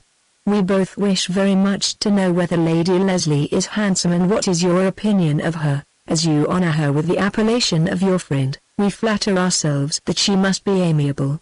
My brother is already in Paris. He intends to quit it in a few days, and to begin his route to Italy. He writes in a most cheerful manner, says that the air of France has greatly recovered both his health and spirits, that he has now entirely ceased to think of Louisa with any degree either of pity or affection, that he even feels himself obliged to her for her elopement, as he thinks it very good fun to be single again. By this, you may perceive that he has entirely regained that cheerful gaiety, and sprightly wit, for which he was once so remarkable. When he first became acquainted with Louisa, which was little more than 3 years ago, he was one of the most lively, the most agreeable young men of the age. I believe you never yet heard the particulars of his first acquaintance with her. It commenced at our cousin Colonel Drummond's, at whose house in Cumberland he spent the Christmas, in which he attained the age of 22. Louisa Burton was the daughter of a distant relation of Mrs. Drummond, who, dying a few months before in extreme poverty, left his only child, then about 18, to the protection of any of his relations who would protect her. Mrs. Drummond was the only one who found herself so disposed. Louisa was therefore removed from a miserable cottage in Yorkshire to an elegant mansion in Cumberland, and from every pecuniary distress that poverty could inflict, to every elegant enjoyment that money could purchase. Louisa was naturally ill-tempered and cunning, but she had been taught to disguise her real disposition, under the appearance of insinuating sweetness, by a father who but too well knew that to be married would be the only chance she would have of not being starved, and who flattered himself that with such an extraordinary share of personal beauty, joined to a gentleness of manners, and an engaging address, she might stand a good chance of pleasing some young man who might afford to marry a girl without a shilling. Louisa perfectly entered into her father's schemes and was determined to forward them with all her care and attention. By dint of perseverance and application, she had at length so thoroughly disguised her natural disposition under the mask of innocence and softness, as to impose upon everyone who had not by a long and constant intimacy with her discovered her real character. Such was Louisa when the hapless Leslie first beheld her at Drummond House. His heart, which, to use your favorite comparison, was as delicate, as sweet, and as tender as a whipped syllabub, could not resist her attractions. In a very few days, he was falling in love. Shortly after actually fell, and before he had known her a month, he had married her. My father was at first highly displeased at so hasty and imprudent a connection, but when he found that they did not mind it, he soon became perfectly reconciled to the match. The estate near Aberdeen, which my brother possesses by the bounty of his great-uncle independent of Sir George, was entirely sufficient to support him and my sister in elegance and ease. For the first 12 months, no one could be happier than Leslie, and no one more amiable to appearance than Louisa, and so plausibly did she act and so cautiously behave that though Matilda and I often spent several weeks together with them, yet we neither of us had any suspicion of her real disposition. After the birth of Louisa, however, which one would have thought would have strengthened her regard for Leslie, the mask she had so long supported was by degrees thrown aside, and as probably she then thought herself secure in the affection of her husband, which did indeed appear if possible augmented by the birth of his child, she seemed to take no pains to prevent that affection from ever diminishing. Our visits therefore to Dunbeath were now less frequent and by far less agreeable than they used to be. Our absence was however never either mentioned or lamented by Louisa, who in the society of young Danvers with whom she became acquainted at Aberdeen, he was at one of the universities there, felt infinitely happier than in that of Matilda and your friend, though there certainly never were pleasanter girls than we are. You know the sad end of all Leslie's connubial happiness. I will not repeat it. Adieu, my dear Charlotte. Although I have not yet mentioned anything of the matter, I hope you will do me the justice to believe that I think and feel a great deal for your sister's affliction. I do not doubt but that the healthy air of the Bristol Downs will entirely remove it, by erasing from her mind the remembrance of Henry. I am, my dear Charlotte, ever, M.L. Letter the 4th, from Miss C. Laurel to Miss M. Leslie, Bristol, February 27. My dear Peggy, I have but just received your letter, which being directed to Sussex while I was at Bristol was obliged to be forwarded to me here, and from some unaccountable delay, has but this instant reached me. I return you many thanks for the account it contains of Leslie's acquaintance, love and marriage with Louisa, which has not the less entertained me for having often been repeated to me before. I have the satisfaction of informing you that we have every reason to imagine our pantry is by this time nearly cleared, as we left particular orders with the servants to eat as hard as they possibly could, and to call in a couple of chairwomen to assist them. We brought a cold pigeon pie, a cold turkey, a cold tongue, and half a dozen jellies with us, which we were lucky enough, with the help of our landlady, her husband, and their 3 children, to get rid of, in less than 2 days after our arrival. Poor Eloisa is still so very indifferent both in health and spirits, that I very much fear the air of the Bristol Downs, healthy as it is, has not been able to drive poor Henry from her remembrance. You ask me whether your new mother-in-law is handsome and amiable. I will now give you an exact description of her bodily and mental charms. She is short, and extremely well made, is naturally pale, but rouges a good deal, has fine eyes, and fine teeth, as she will take care to let you know as soon as she sees you, and is altogether very pretty. She is remarkably good-tempered when she has her own way, and very lively when she is not out of humour. She is naturally extravagant and not very affected. She never reads anything but the letters she receives from me, and never writes anything but her answers to them. She plays, sings and dances, but has no taste for either, and excels in none, though she says she is passionately fond of all. Perhaps you may flatter me so far as to be surprised that one of whom I speak with so little affection should be my particular friend, but to tell you the truth, our friendship arose rather from caprice on her side than esteem on mine. We spent 2 or 3 days together with a lady in Berkshire with whom we both happened to be connected. During our visit, the weather being remarkably bad, and our party particularly stupid, she was so good as to conceive a violent partiality for me, which very soon settled in a downright friendship and ended in an established correspondence. She is probably by this time as tired of me as I am of her, but as she is too polite and I am too civil to say so, our letters are still as frequent and affectionate as ever, and our attachment as firm and sincere as when it first commenced.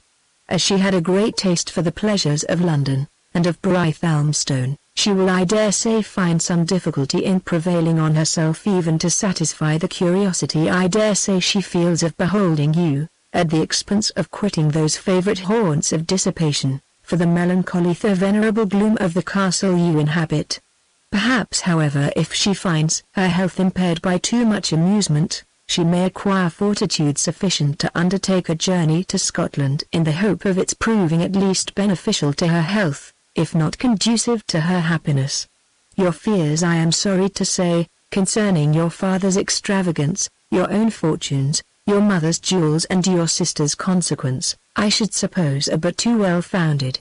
My friend herself has £4,000, and will probably spend nearly as much every year in dress and public places. If she can get it she will certainly not endeavour to reclaim Sir George from the manner of living to which he has been so long accustomed, and there is therefore some reason to fear that you will be very well off, if you get any fortune at all. The jewels I should imagine too will undoubtedly be hers, and there is too much reason to think that she will preside at her husband's table in preference to his daughter. But as so melancholy a subject must necessarily extremely distress you, I will no longer dwell on it. Eloisa's indisposition has brought us to Bristol at so unfashionable a season of the year, that we have actually seen but one genteel family since we came. Mr. and Mrs. Marlowe are very agreeable people. The ill health of their little boy occasioned their arrival here. You may imagine that being the only family with whom we can converse, we are of course on a footing of intimacy with them. We see them indeed almost every day, and dined with them yesterday. We spent a very pleasant day, and had a very good dinner, though to be sure the veal was terribly underdone, and the curry had no seasoning. I could not help wishing all dinner time that I had been at the dressing it. A brother of Mrs. Marlowe, Mr. Cleveland, is with them at present. He is a good-looking young man, and seems to have a good deal to say for himself. I tell Eloisa that she should set her cap at him, but she does not at all seem to relish the proposal. I should like to see the girl married, and Cleveland has a very good estate. Perhaps you may wonder that I do not consider myself as well as my sister in my matrimonial projects, but to tell you the truth, I never wish to act a more principal part at a wedding than the superintending and directing the dinner, and therefore while I can get any of my acquaintance to marry for me, I shall never think of doing it myself, as I very much suspect that I should not have so much time for dressing my own wedding dinner, as for dressing that of my friends. Yours sincerely, C. L. Letter the 5th, from Miss Margaret Leslie to Miss Charlotte Lurrell, Leslie Castle, March 18th.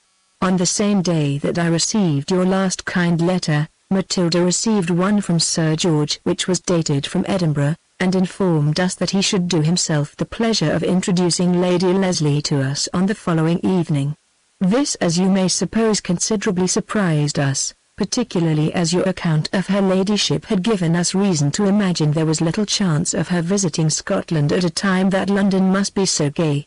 As it was our business, however, to be delighted at such a mark of condescension as a visit from Sir George and Lady Leslie, we prepared to return them an answer expressive of the happiness we enjoyed in expectation of such a blessing, when luckily recollecting that as they were to reach the castle the next evening, it would be impossible for my father to receive it before he left Edinburgh, we contented ourselves with leaving them to suppose that we were as happy as we ought to be. At 9 in the evening on the following day, they came, accompanied by one of Lady Leslie's brothers. Her ladyship perfectly answers the description you sent me of her, except that I do not think her so pretty as you seem to consider her. She has not a bad face, but there is something so extremely unmajestic in her little diminutive figure, as to render her, in comparison with the elegant height of Matilda and myself, an insignificant dwarf.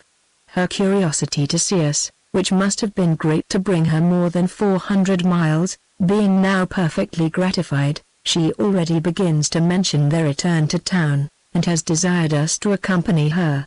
We cannot refuse her request, since it is seconded by the commands of our father, and thirded by the entreaties of Mr. Fitzgerald, who is certainly one of the most pleasing young men I ever beheld. It is not yet determined when we are to go, but whenever we do we shall certainly take our little Louisa with us. Adieu, my dear Charlotte. Matilda unites in best wishes to you, and Eloisa, with yours ever, M. L. Letter the 6th, from Lady Leslie to Miss Charlotte Lurrell, Leslie Castle, March 20th. We arrived here, my sweet friend, about a fortnight ago, and I already heartily repent that I ever left our charming house in Portman Square for such a dismal old weather-beaten castle as this. You can form no idea sufficiently hideous of its dungeon-like form. It is actually perched upon a rock, to appearance so totally inaccessible, that I expected to have been pulled up by a rope, and sincerely repented having gratified my curiosity to behold my daughters at the expense of being obliged to enter their prison in so dangerous and ridiculous a manner. But as soon as I once found myself safely arrived in the inside of this tremendous building, I comforted myself with the hope of having my spirits revived by the sight of two beautiful girls, such as the Miss Leslies had been represented to me, at Edinburgh. But here again, I met with nothing but disappointment and surprise. Matilda and Margaret Leslie are two great, tall, out-of-the-way, overgrown girls, just of a proper size to inhabit a castle almost as large in comparison as themselves. I wish, my dear Charlotte, that you could but behold these Scotch giants. I am sure they would frighten you out of your wits. They will do very well as foils to myself, so I have invited them to accompany me to London, where I hope to be in the course of a fortnight. Besides these two fair damsels, I found a little humoured brat here who I believe is some relation to them. They told me who she was, and gave me a long rigmarole story of her father and a Miss Somebody which I have entirely forgot. I hate scandal and detest children. I have been plagued ever since I came here with tiresome visits from a parcel of Scotch wretches, with terrible hard names. They were so civil, gave me so many invitations, and talked of coming again so soon, that I could not help affronting them. I suppose I shall not see them any more, and yet as a family party we are so stupid, that I do not know what to do with myself. These girls have no music, but Scotch airs, no drawings but Scotch mountains, and no books but Scotch poems, and I hate everything Scotch. In general I can spend half the day at my toilet with a great deal of pleasure, but why should I dress here, since there is not a creature in the house whom I have any wish to please? I have just had a conversation with my brother in which he has greatly offended me, and which, as I have nothing more entertaining to send you, I will give you the particulars of. You must know that I have for these 4 or 5 days past strongly suspected William of entertaining a partiality to my eldest daughter. I own indeed that had I been inclined to fall in love with any woman, I should not have made choice of Matilda Leslie for the object of my passion, for there is nothing I hate so much as a tall woman. But however, there is no accounting for some men's taste, and as William is himself nearly 6 feet high, it is not wonderful that he should be partial to that height. Now, as I have a very great affection for my brother and should be extremely sorry to see him unhappy, which I suppose he means to be if he cannot marry Matilda, as moreover I knows that his circumstances will not allow him to marry any one without a fortune, and that Matilda's is entirely dependent on her father, who will neither have his own inclination nor my permission to give her anything at present, I thought it would be doing a good-natured action by my brother to let him know as much, in order that he might choose for himself, whether to conquer his passion, or love and despair. Accordingly, finding myself this morning alone with him in one of the horrid old rooms of this castle, I opened the cause to him in the following manner. Well, my dear William, what do you think of these girls? For my part, I do not find them so plain as I expected, but perhaps you may think me partial to the daughters of my husband, and perhaps you are right. They are indeed so very like Sir George that it is natural to think. My dear Susan, cried he in a tone of the greatest amazement, you do not really think they bear the least resemblance to their father? He is so very plain! But I beg your pardon, I had entirely forgotten to whom I was speaking. Oh, pray don't mind me, replied I. Everyone knows Sir George is horribly ugly, and I assure you I always thought him a fright. You surprise me extremely, answered William, by what you say both with respect to Sir George and his daughters.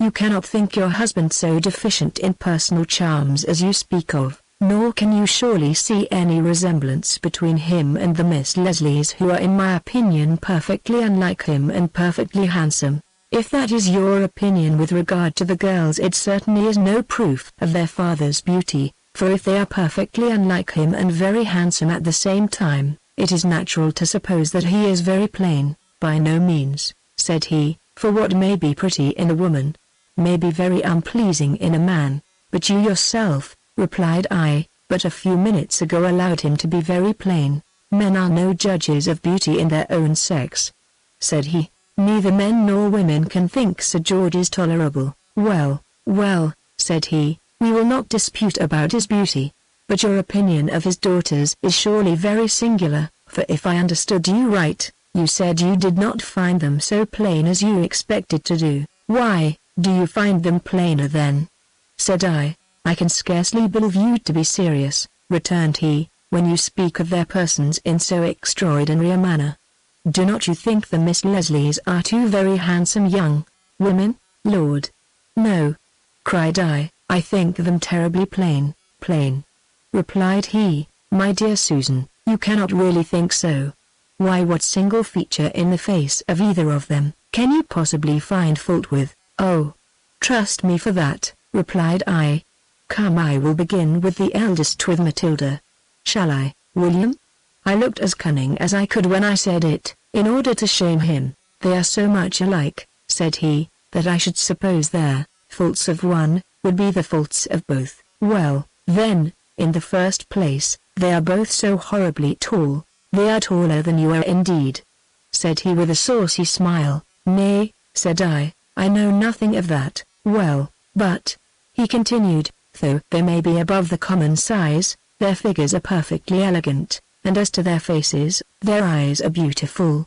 I never can think such tremendous, knock-me-down figures in the least degree elegant, and as for their eyes, they are so tall that I never could strain my neck enough to look at them. Nay, replied he, I know not whether you may not be in the right in not attempting it, for perhaps they might dazzle you with their luster. Oh, certainly, said I, with the greatest complacency, for I assure you, my dearest Charlotte, I was not in the least offended, though by what followed, one would suppose that William was conscious of having given me just cause to be so, for coming up to me and taking my hand, he said, you must not look so grave, Susan, you will make me fear I have offended you. Offended me?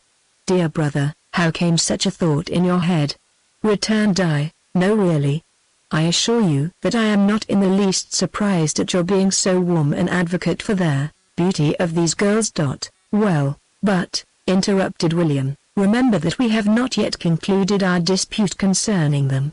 What fault do you find with their complexion? They are so horridly pale, they have always a little color, and after any exercise it is considerably heightened. Yes, but if there should ever happen to be any rain in this part of the world, they will never be able to raise more than their common stock, except indeed they amuse themselves with running up and down these horrid old galleries and antechambers. Well, replied my brother in a tone of vexation, and glancing an impertinent look at me, if they have but little color, at least, it is all their own.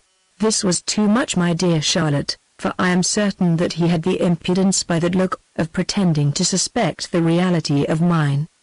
But you, I am sure, will vindicate my character whenever you may hear it so cruelly aspersed, for you can witness how often I have protested against wearing rouge, and how much I always told you I disliked it.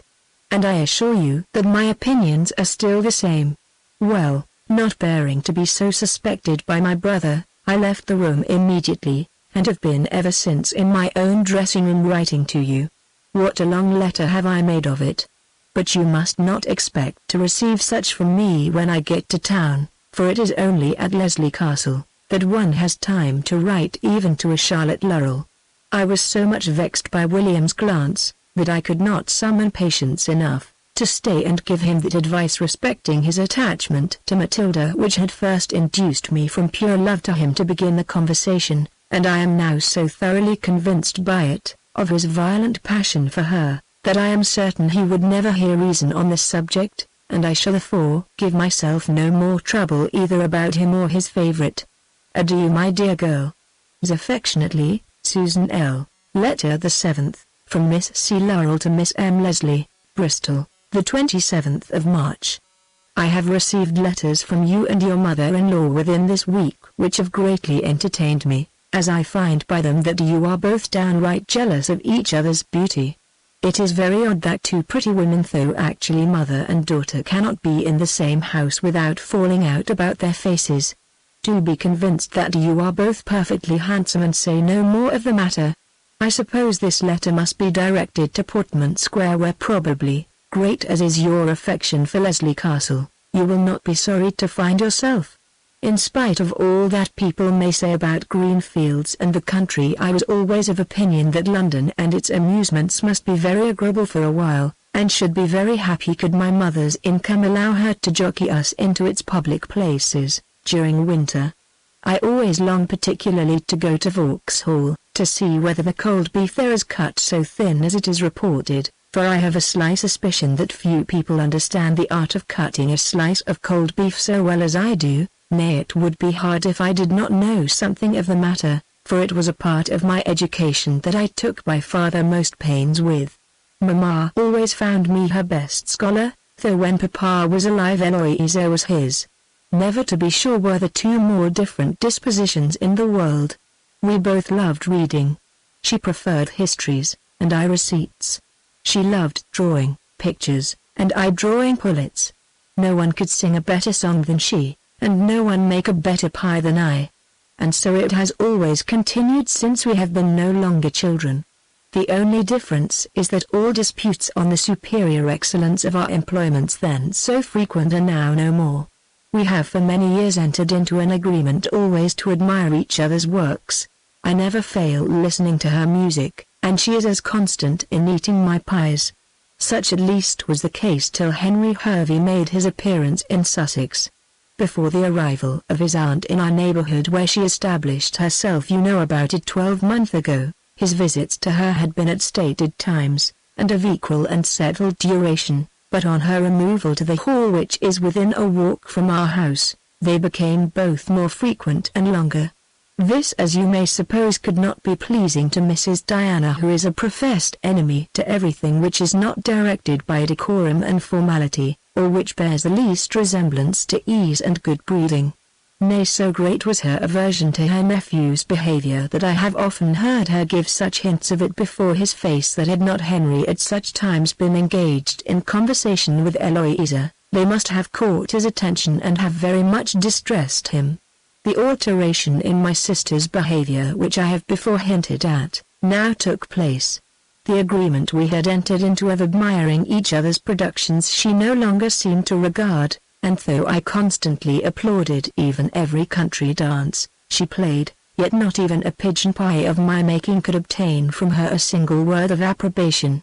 This was certainly enough to put anyone in a passion. However, I was as cool as a cream cheese, and having formed my plan and concerted a scheme of revenge, I was determined to let her have her own way and not even to make her a single reproach. My scheme was to treat her as she treated me, and though she might even draw my own picture or play Malbrook, which is the only tune I ever really liked, not to say so much as "Thank you, Eloisa," though I had for many years constantly hollowed whenever she played "Bravo, Bravissimo, Encore, Da Capo, Allegretto, Con Expression, and Poco Presto," with many other such outlandish words, all of them, as Eloisa told me, expressive of my admiration, and so indeed I suppose they are, as I see some of them in every page of every music book, being the sentiments I imagine of the composer. I executed my plan with great punctuality. I cannot say success, for alas, my silence while she played seemed not in the least to displease her. On the contrary, she actually said to me one day, "Well, Charlotte, I am very glad to find that you have at last left off that ridiculous custom of applauding my execution on the harpsichord till you made my head ache, and yourself hoarse. I feel very much obliged to you for keeping your admiration to yourself." I never shall forget the very witty answer I made to this speech. "Eloisa," said I beg you would be quite at your ease with respect to all such fears in future, for be assured that I shall always keep my admiration to myself and my own pursuits and never extend it to yours." This was the only very severe thing I ever said in my life, not but that I have often felt myself extremely satirical, but it was the only time I ever made my feelings public. I suppose there never were two young people who had a greater affection for each other than Henry and Eloisa. No, the love of your brother for Miss Burton could not be so strong, though it might be more violent. You may imagine therefore how provoked my sister must have been to have him play her such a trick. Poor girl! She still laments his death with undiminished constancy, notwithstanding he has been dead more than 6 weeks, but some people mind such things more than others. The ill state of health into which his loss has thrown her makes her so weak, and so unable to support the least exertion, that she has been in tears all this morning merely from having taken leave of Mrs. Marlowe, who with her husband, brother and child are to leave Bristol this morning. I am sorry to have them go because they are the only family with whom we have here any acquaintance, but I never thought of crying, To be sure, Eloisa and Mrs. Marlowe have always been more together than with me, and have therefore contracted a kind of affection for each other, which does not make tears so inexcusable in them as they would be in me. The Marlowes are going to town. Cleveland accompanies them. As neither Eloisa nor I could catch him, I hope you or Matilda may have better luck. I know not when we shall leave Bristol. Eloisa's spirits are so low that she is very averse to moving, and yet is certainly by no means mended by her residence here. A week or two will, I hope, determine our measures. In the meantime, believe me, and etc. and etc. Charlotte Lurrell. Letter the 8th, from Miss Lurrell to Mrs. Marlowe, Bristol, April 4th. I feel myself greatly obliged to you, my dear Emma, for such a mark of your affection, as I flatter myself was conveyed in the proposal you made me of our corresponding. I assure you that it will be a great relief to me to write to you, and as long as my health and spirits will allow me, you will find me a very constant correspondent. I will not say an entertaining one, for you know my situation sufficiently not to be ignorant that in me mirth would be improper, and I know my own heart too well not to be sensible that it would be unnatural. You must not expect news, for we see no one with whom we are in the least acquainted, or in whose proceedings we have any interest. You must not expect scandal, for by the same rule we are equally debarred either from hearing or inventing it. You must expect from me nothing but the melancholy effusions of a broken heart which is ever reverting to the happiness it once enjoyed, and which ill supports its present wretchedness. The possibility of being able to write, to speak, to you of my lost Henry will be a luxury to me, and your goodness will not, I know, refuse to read what it will so much relieve my heart to write. I once thought that to have what is in general called a friend, I mean one of my own sex to whom I might speak with less reserve than to any other person, independent of my sister, would never be an object of my wishes, but how much was I mistaken!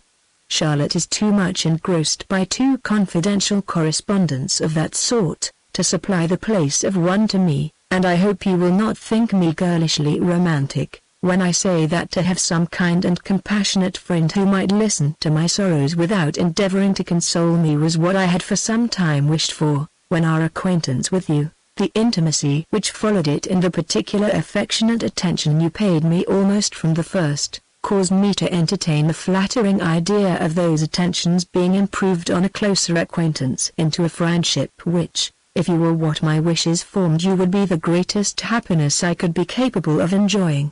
To find that such hopes are realized is a satisfaction indeed, a satisfaction which is now almost the only one I can ever experience.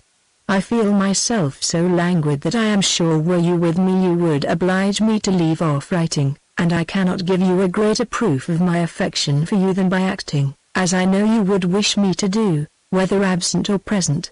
I am, my dear Emma's sincere friend, E. L. Letter the 9th. From Mrs. Marlowe to Miss Lurrell. Grosvenor Street, April 10th.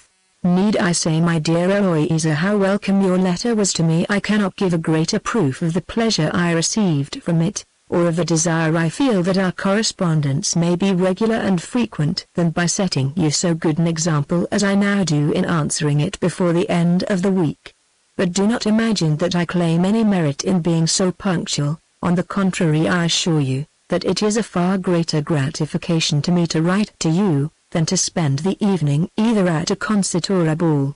Mr. Marlowe is so desirous of my appearing at some of the public places every evening that I do not like to refuse him, but at the same time so much wish to remain at home, that independent of the pleasure I experience in devoting any portion of my time to my dear Eloisa, yet the liberty I claim from having a letter to write of spending an evening at home with my little boy, you know me well enough to be sensible, will of itself be a sufficient inducement, if one is necessary, to my maintaining with pleasure a correspondence with you. As to the subject of your letters to me, whether grave or merry, if they concern you, they must be equally interesting to me. Not but that I think the melancholy indulgence of your own sorrows by repeating them and dwelling on them to me, will only encourage and increase them, and that it will be more prudent in you to avoid so sad a subject, but yet knowing as I do what a soothing and melancholy pleasure it must afford you, I cannot prevail on myself to deny you so great an indulgence, and will only insist on your not expecting me to encourage you in it, by my own letters. On the contrary, I intend to fill them with such lively wit and enlivening humor as shall even provoke a smile in the sweet but sorrowful countenance of my Eloisa. In the first place, you are to learn that I have met your sister's 3 friends, Lady Leslie and her daughters, twice in public since I have been here. I know you will be impatient to hear my opinion of the beauty of 3 ladies of whom you have heard so much. Now, as you are too ill and too unhappy to be vain, I think I may venture to inform you that I like none of their faces so well as I do your own. Yet they are all handsome. Lady Leslie indeed I have seen before, her daughters I believe would in general be said to have a finer face than her ladyship, and yet what with the charms of a blooming complexion, a little affectation and a great deal of small talk, in each of which she is superior to the young ladies, she will I dare say gain herself as many admirers as the more regular features of Matilda and Margaret. I am sure you will agree with me in saying that they can none of them be of a proper size for real beauty, when you know that 2 of them are taller and the other shorter than ourselves. In spite of this defect, or rather by reason of it, there is something very noble and majestic in the figures of the Miss Leslies, and something agreeably lively in the appearance of their pretty little mother-in-law. But though one may be majestic and the other lively, yet the faces of neither possess that bewitching sweetness of my Eloisa's, which her present languor is so far from diminishing. What would my husband and brother say of us, if they knew all the fine things I have been saying to you in this letter? It is very hard that a pretty woman is never to be told she is so by any one of her own sex without that person's being suspected to be either her determined enemy, or her professed tauditor. How much more amiable are women in that particular! One man may say 40 civil things to another without our supposing that he is ever paid for it, and provided he does his duty by our sex, we care not how polite he is to his own. Mrs. Laurel will be so good as to accept my compliments, Charlotte, my love, and Eloisa the best wishes for the recovery of her health and spirits that can be offered by her affectionate friend, E. Marlowe. P.S. I am afraid this letter will be but a poor specimen of my powers in the witty way, and your opinion of them will not be greatly increased when I assure you that I have been as entertaining as I possibly could. Letter the 10th, from Miss Margaret Leslie to Miss Charlotte Laurel, Portman Square, April 13th. My dear Charlotte, we left Leslie Castle on the 28th of last month, and arrived safely in London after a journey of 7 days. I had the pleasure of finding your letter here waiting my arrival, for which you have my grateful thanks. Ah, my dear friend, I every day more regret the serene and tranquil pleasures of the castle we have left, in exchange for the uncertain and unequal amusements of this vaunted city. Not that I will pretend to assert that these uncertain and unequal amusements are in the least degree unpleasing to me, on the contrary I enjoy them extremely and should enjoy them even more, were I not certain that every appearance I make in public but rivets the chains of those unhappy beings whose passion it is impossible not to pity, though it is out of my power to return. In short, my dear Charlotte, it is my sensibility for the sufferings of so many amiable young men, my dislike of the extreme admiration I meet with, and my aversion to being so celebrated both in public, in private, in papers, and in print shops, that are the reasons why I cannot more fully enjoy the amusements so various and pleasing of London. How often have I wished that I possessed as little personal beauty as you do, that my figure were as inelegant, my face as unlovely, and my appearance as unpleasing as yours. But what little chance is there of so desirable an event? I have had the smallpox, and must therefore submit to my unhappy fate. I am now going to entrust you, my dear Charlotte, with a secret which has long disturbed the tranquillity of my days, and which is of a kind to require the most inviolable secrecy from you. Last Monday se'nnight Matilda and I accompanied Lady Leslie to a rout at the Honourable Mrs. Kickabout's. We were escorted by Mr. Fitzgerald, who is a very amiable young man in the main, though perhaps a little singular in his taste. He is in love with Matilda.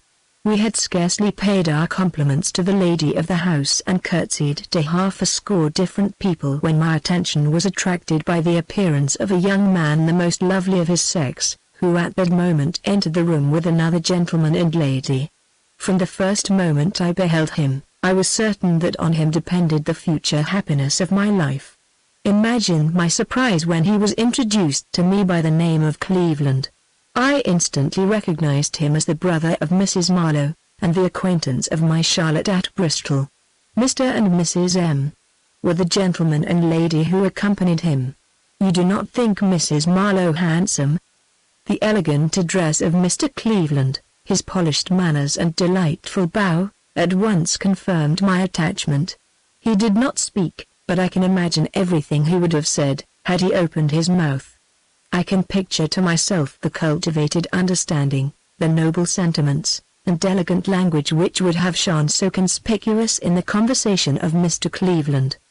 The approach of Sir James Gower, one of my too numerous admirers, prevented the discovery of any such powers, by putting an end to a conversation we had never commenced, and by attracting my attention to himself. But oh, how inferior are the accomplishments of Sir James to those of his so greatly envied rival. Sir James is one of the most frequent of our visitors, and is almost always of our parties.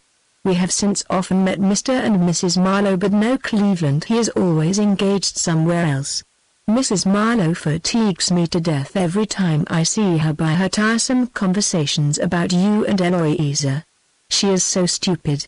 I live in the hope of seeing her irresistible brother tonight, as we are going to Lady Flamb's, who is I know intimate with the Marlowes. Our party will be Lady Leslie, Matilda, Fitzgerald, Sir James Gower, and myself. We see little of Sir George, who is almost always at the gaming table. Ah, my poor Fortune, where art thou by this time? We see more of Lady L., who always makes her appearance, highly rouged, at dinner time. Alas! What delightful jewels will she be decked in this evening at Lady Flamb's? Yet I wonder how she can herself delight in wearing them. Surely she must be sensible of the ridiculous impropriety of loading her little diminutive figure with such superfluous ornaments. Is it possible that she cannot know how greatly superior an elegant simplicity is to the most studied apparel? Would she but present them to Matilda and me, how greatly should we be obliged to her, how becoming would diamonds be on our fine majestic figures.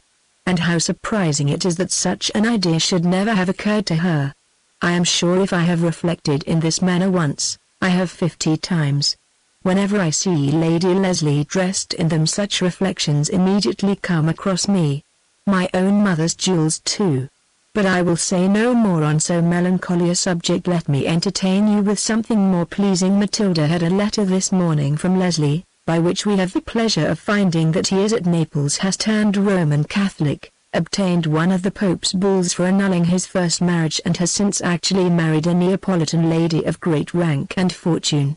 He tells us moreover that much the same sort of affair has befallen his first wife, the worthless Louisa, who is likewise at Naples, had turned Roman Catholic, and is soon to be married to a Neapolitan nobleman of great and distinguished merit. He says that they are at present very good friends, have quite forgiven all past errors, and intend in future to be very good neighbors. He invites Matilda and me to pay him a visit to Italy, and to bring him his little Louisa, whom both her mother, stepmother, and himself are equally desirous of beholding. As to our accepting his invitation, it is at present very uncertain. Lady Leslie advises us to go without loss of time. Fitzgerald offers to escort us there, but Matilda has some doubts of the propriety of such a scheme. She owns it would be very agreeable. I am certain she likes the fellow. My father desires us not to be in a hurry, as perhaps if we wait a few months both he and Lady Leslie will do themselves the pleasure of attending us. Lady Leslie says no, that nothing will ever tempt her to forego the amusements of Brighthelmstone for a journey to Italy merely to see our brother. No, says the disagreeable woman, I have once in my life been fool enough to travel I don't know how many 100 miles to see 2 of the family, and I found it did not answer, so deuce take me, if ever I am so foolish again. So says her ladyship, but Sir George still perseveres in saying that perhaps in a month or 2, they may accompany us. Adieu my dear Charlotte, as faithful, Margaret Leslie. Part 3. The History of England. The History of England. From the reign of Henry IV to the death of Charles there, first, by a partial, prejudiced, and ignorant historian, to Miss Austen, eldest daughter of the Reverend George Austen. This work is inscribed with all due respect by the author. N.B. There will be very few dates in this history. Henry IV.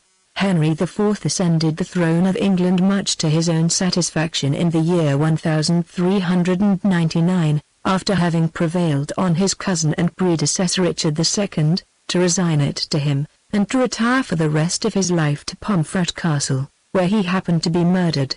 It is to be supposed that Henry was married, since he had certainly 4 sons, but it is not in my power to inform the reader who was his wife. Be this as it may, he did not live forever, but falling ill, his son the Prince of Wales came and took away the crown, whereupon the king made a long speech, for which I must refer the reader to Shakespeare's plays, and the prince made a still longer. Things being thus settled between them, the king died, and was succeeded by his son Henry, who had previously beat Sir William Gascoigne. Henry V. This prince, after he succeeded to the throne, grew quite reformed and amiable, forsaking all his dissipated companions, and never thrashing Sir William again. During his reign, Lord Cobham was burnt alive, but I forget what for. His Majesty then turned his thoughts to France, where he went and fought the famous Battle of Agincourt. He afterwards married the king's daughter Catherine, a very agreeable woman by Shakespeare's account. In spite of all this, however, he died, and was succeeded by his son Henry, Henry VI. I cannot say much for this monarch's sense. Nor would I if I could, for he was a Lancastrian. I suppose you know all about the wars between him and the Duke of York, who was of the right side. If you do not, you had better read some other history, for I shall not be very diffuse in this, meaning by it only to vent my spleen against, and show my hatred to all those people whose parties or principles do not suit with mine, and not to give information. This king married Margaret of Anjou, a woman whose distresses and misfortunes were so great as almost to make me who hate her, pity her. It was in this reign that Joan of Arc lived and made such a row among the English. They should not have burnt her, but they did. There were several battles between the Yorkists and Lancastrians, in which the former, as they ought, usually conquered.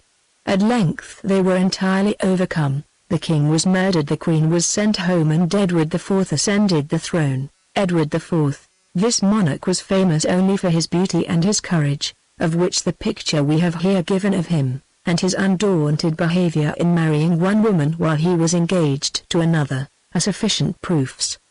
His wife was Elizabeth Woodville, a widow who, poor woman, was afterwards confined in a convent by that monster of iniquity and avarice Henry VII. One of Edward's mistresses was Jane Shore, who has had a play written about her, but it is a tragedy and therefore not worth reading. Having performed all these noble actions, His Majesty died, and was succeeded by his son, Edward V. This unfortunate prince lived so little a while that nobody had him to draw his picture. He was murdered by his uncle's contrivance, whose name was Richard III.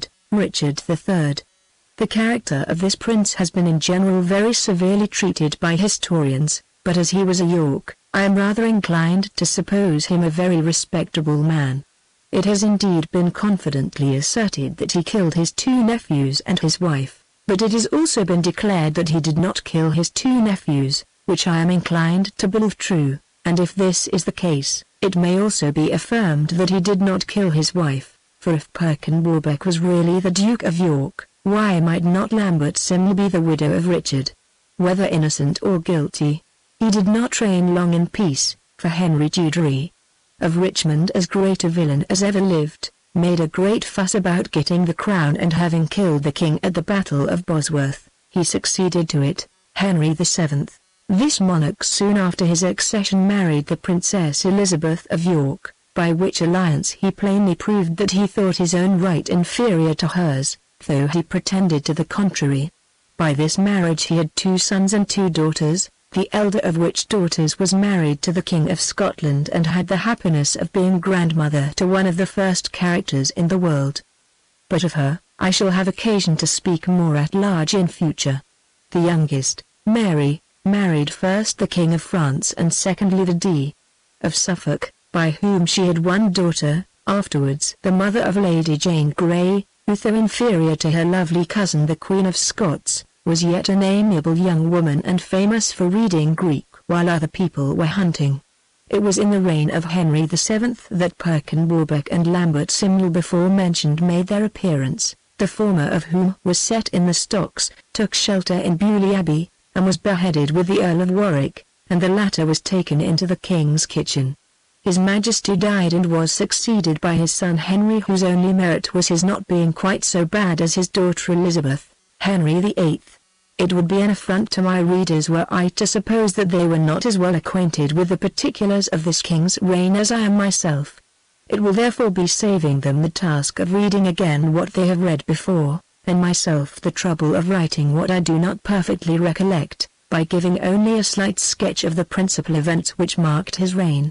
Among these may be ranked Cardinal Wolsey's telling the further abbot of Leicester Abbey that he was come to lay his bones among them, the Reformation in religion and the king's riding through the streets of London with Anna Boleyn. It is however but justice, and my duty to declare that this amiable woman was entirely innocent of the crimes with which she was accused, and of which her beauty, her elegance, and her sprightliness were sufficient proofs, not to mention her solemn protestations of innocence, the weakness of the charges against her, and the king's character, all of which had some confirmation, though perhaps but slight ones when in comparison with those before alleged in her favor.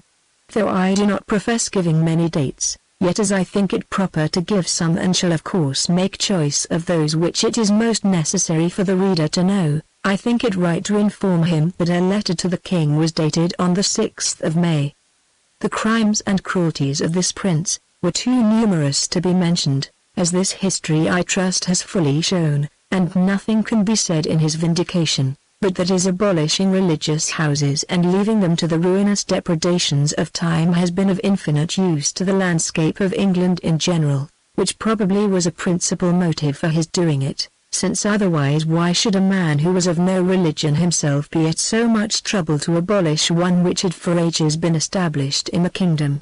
His Majesty's fifth wife was the Duke of Norfolk's niece who, though universally acquitted of the crimes for which she was beheaded, has been by many people supposed to have led an abandoned life before her marriage. Of this however I have many doubts, since she was a relation of that noble Duke of Norfolk who was so warm in the Queen of Scotland's cause, and who at last fell a victim to it. The king's last wife contrived to survive him, but with difficulty effected it. He was succeeded by his only son Edward VI. As this prince was only 9 years old at the time of his father's death, he was considered by many people as too young to govern, and the late king happening to be of the same opinion, his mother's brother the Duke of Somerset was chosen protector of the realm during his minority. This man was on the whole of a very amiable character, and is somewhat of a favourite with me, though I would by no means pretend to affirm that he was equal to those first of men Robert Earl of Essex, Delamere, or Gilpin. He was beheaded, of which he might with reason have been proud, had he known that such was the death of Mary Queen of Scotland, but as it was impossible that he should be conscious of what had never happened, it does not appear that he felt particularly delighted with the manner of it. After his decease the Duke of Northumberland had the care of the king and the kingdom, and performed his trust of both so well that the king died and the kingdom was left to his daughter-in-law the Lady Jane Grey, who has been already mentioned as reading Greek. Whether she really understood that language or whether such a study proceeded only from an excess of vanity for which I believe she was always rather remarkable, is uncertain. Whatever might be the cause, she preserved the same appearance of knowledge, and contempt of what was generally esteemed pleasure, during the whole of her life, for she declared herself displeased with being appointed queen, and while conducting to the scaffold, she wrote a sentence in Latin and another in Greek on seeing the dead body of her husband accidentally passing that way. Mary, this woman had the good luck of being advanced to the throne of England, in spite of the superior pretensions, merit, and beauty of her cousins Mary Queen of Scotland and Jane Grey. Nor can I pity the kingdom for the misfortunes they experienced during her reign, since they fully deserved them, for having allowed her to succeed her brother, which was a double piece of folly, since they might have foreseen that as she died without children, she would be succeeded by that disgrace to humanity, that pest of society, Elizabeth. Many were the people who fell martyrs to the Protestant religion during her reign, I suppose not fewer than a dozen. She married Philip, King of Spain, who in her sister's reign was famous for building armadas. She died without issue, and then the dreadful moment came in which the destroyer of all comfort, the deceitful betrayer of trust, reposed in her, and the murderess of her cousin succeeded to the throne, Elizabeth. It was the peculiar misfortune of this woman to have bad ministers, since wicked as she herself was, she could not have committed such extensive mischief, had not these vile and abandoned men connived at, and encouraged her in her crimes. I know that it has by many people been asserted and believed that Lord Burleigh, Sir Francis Walsingham, and the rest of those who filled the chief offices of state were deserving, experienced, and able ministers. But oh, how blinded such writers and such readers must be to true merit, to merit despised, neglected and defamed, if they can persist in such opinions when they reflect that these men, these boasted men, were such scandals to their country and their sex as to allow and assist their queen in confining for the space of 19 years, a woman who, if the claims of relationship and merit were of no avail, yet as a queen and as one who condescended to place confidence in her, had every reason to expect assistance and protection. And at length, in allowing Elizabeth to bring this amiable woman to an untimely, unmerited, and scandalous death, can anyone, if he reflects but for a moment on this blot, this everlasting blot upon their understanding and their character, allow any praise to Lord Burleigh or Sir Francis Walsingham? Oh, what must this bewitching princess, whose only friend was then the Duke of Norfolk, and whose only ones now Mr. Whittaker, Mrs. Lefroy, Mrs. Knight and myself, who was abandoned by her son, confined by her cousin, abused, reproached and vilified by all, what must not her most noble mind have suffered when informed that Elizabeth had given orders for her death? Yet she bore it with the most unshaken fortitude, firm in her mind, constant in her religion, and prepared herself to meet the cruel fate to which she was doomed, with a magnanimity that would alone proceed from conscious innocence. And yet could you, reader, have believed it possible that some hardened and zealous Protestants have even abused her for that steadfastness in the Catholic religion which reflected on her so much credit? But this is a striking proof of their narrow souls and prejudiced judgments who accuse her. She was executed in the Great Hall at Fotheringay Castle, Sacred Place, on Wednesday the 8th of February 1586, to the everlasting reproach of Elizabeth, her ministers, and of England in general. It may not be unnecessary, before I entirely conclude my account of this ill-fated queen, to observe that she had been accused of several crimes during the time of her reigning in Scotland, of which I now most seriously do assure my reader that she was entirely innocent, having never been guilty of anything more than imprudencies into which she was betrayed by the openness of her heart, her youth, and her education. Having, I trust, by this assurance entirely done away every suspicion and every doubt which might have arisen in the reader's mind, from what other historians have written of her, I shall proceed to mention the remaining events that marked Elizabeth's reign. It was about this time that Sir Francis Drake, the first English navigator who sailed round the world, lived, to be the ornament of his country and his profession. Yet great as he was, and justly celebrated as a sailor, I cannot help foreseeing that he will be equalled in this or the next century by one who, though now but young, already promises to answer all the ardent and sanguine expectations of his relations and friends, amongst whom I may class the amiable lady to whom this work is dedicated, and my no less amiable self, though of a different profession, and shining in a different sphere of life, yet equally conspicuous in the character of an earl, as Drake was in that of a sailor, was Robert de Verux, Lord Essex. This unfortunate young man was not unlike in character to that equally unfortunate one, Frederick de Lumiere. The simile may be carried still farther, and Elizabeth, the torment of Essex, may be compared to the Emmeline of de Lumiere. It would be endless to recount the misfortunes of this noble and gallant earl. It is sufficient to say that he was beheaded on the 25th of February, after having been Lord Lieutenant of Ireland, after having clapped his hand on his sword, and after performing many other services to his country.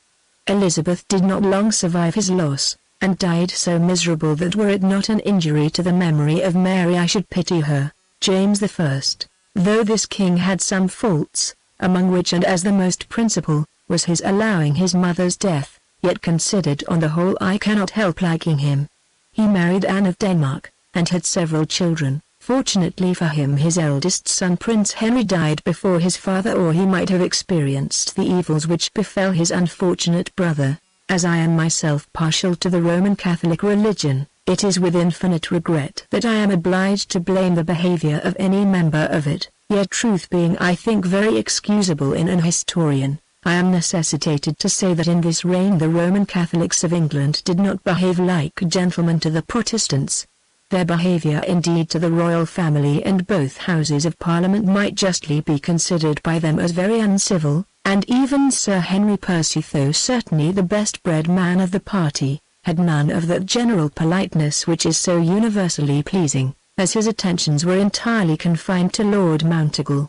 Sir Walter Raleigh flourished in this and the preceding reign, and is by many people held in great veneration and respect, but as he was an enemy of the noble Essex, I have nothing to say in praise of him, and must refer all those who may wish to be acquainted with the particulars of his life, to Mr. Sheridan's play of The Critic, where they will find many interesting anecdotes as well of him as of his friend Sir Christopher Hatton. His Majesty was of that amiable disposition which inclines to friendship, and in such points was possessed of a keener penetration in discovering merit than many other people. I once heard an excellent charade on a carpet, of which the subject I am now on reminds me, and as I think it may afford my readers some amusement to find it out, I shall here take the liberty of presenting it to them. Charade: my first is what my second was to King James I, and you tread on my whole. The principal favourites of His Majesty were Carr, who was afterwards created Earl of Somerset and whose name perhaps may have some share in the above-mentioned charade, and George Villiers, afterwards Duke of Buckingham. On His Majesty's death he was succeeded by his son Charles I. This amiable monarch seems born to have suffered misfortunes equal to those of his lovely grandmother, misfortunes which he could not deserve since he was her descendant.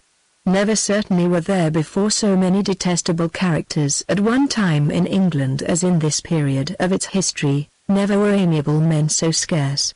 The number of them throughout the whole kingdom amounting only to 5. Besides the inhabitants of Oxford who were always loyal to their king and faithful to his interests. The names of this noble 5 who never forgot the duty of the subject, or swerved from their attachment to His Majesty, were as follows: the king himself, ever steadfast in his own support, Archbishop Laud, Earl of Strafford, Viscount Falkland and Duke of Ormond, who were scarcely less strenuous or zealous in the cause. While the villains of the time would make too long a list to be written or read, I shall therefore content myself with mentioning the leaders of the gang. Cromwell, Fairfax, Hampden, and Pye may be considered as the original causes of all the disturbances, distresses, and civil wars in which England for many years was embroiled. In this reign as well as in that of Elizabeth, I am obliged in spite of my attachment to the Scotch, to consider them as equally guilty with the generality of the English, since they dared to think differently from their sovereign, to forget the adoration which as Stuarts it was their duty to pay them, to rebel against, dethrone and imprison the unfortunate Mary, to oppose, to deceive, and to sell the no less unfortunate Charles. The events of this monarch's reign are too numerous for my pen, and indeed the recital of any events, except what I make myself, is uninteresting to me. My principal reason for undertaking the history of England being to prove the innocence of the Queen of Scotland, which I flatter myself with having effectually done, and to abuse Elizabeth, though I am rather fearful of having fallen short in the latter part of my scheme.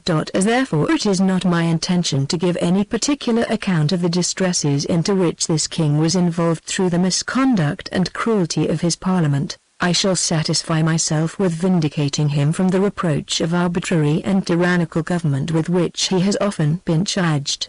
This, I feel, is not difficult to be done, for with one argument I am certain of satisfying every sensible and well-disposed person whose opinions have been properly guided by a good education, and this argument is that he was a Stuart, finis, Saturday, November 26, 1791, Part 4. A collection of letters, dedication, a collection of letters, to Miss Cooper, cousin. Conscious of the charming character which in every country, and every clime in Christendom is cried, concerning you, with caution and care I commend to your charitable criticism this clever collection of curious comments, which have been carefully culled, collected and classed by your comical cousin, the author. Letter the first, from a mother to her friend. My children begin now to claim all my attention in different manner from that in which they have been used to receive it, as they are now arrived at that age when it is necessary for them in some measure to become conversant with the world. My August, who is 17, and her sister scarcely a 12-month younger. I flatter myself that their education has been such as will not disgrace their appearance in the world, and that they will not disgrace their education I have every reason to believe.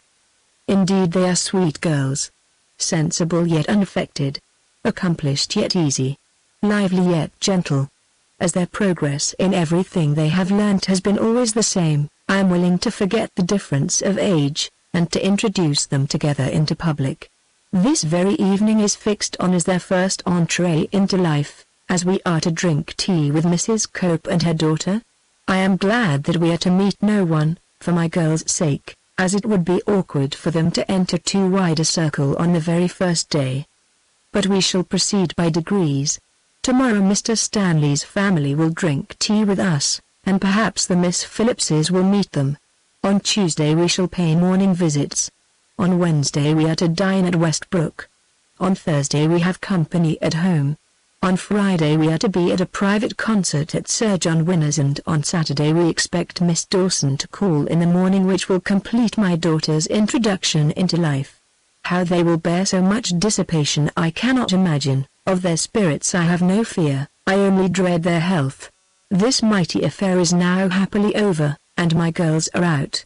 As the moment approached for our departure, you can have no idea how the sweet creatures trembled with fear and expectation. Before the carriage drove to the door, I called them into my dressing room, and as soon as they were seated thus addressed them. My dear girls, the moment is now arrived when I am to reap the rewards of all my anxieties and labors towards you during your education. You are this evening to enter a world in which you will meet with many wonderful things, yet let me warn you against suffering yourselves to be meanly swayed by the follies and vices of others. For believe me, my beloved children, that if you do I shall be very sorry for it.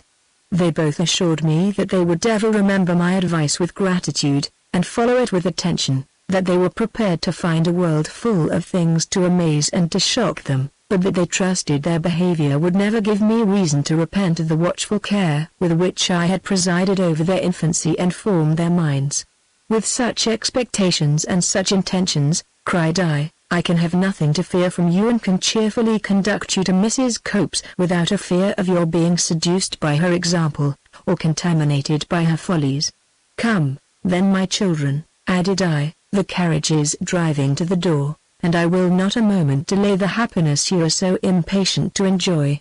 When we arrived at Worley, poor Augusta could scarcely breathe, while Margaret was all life and rapture.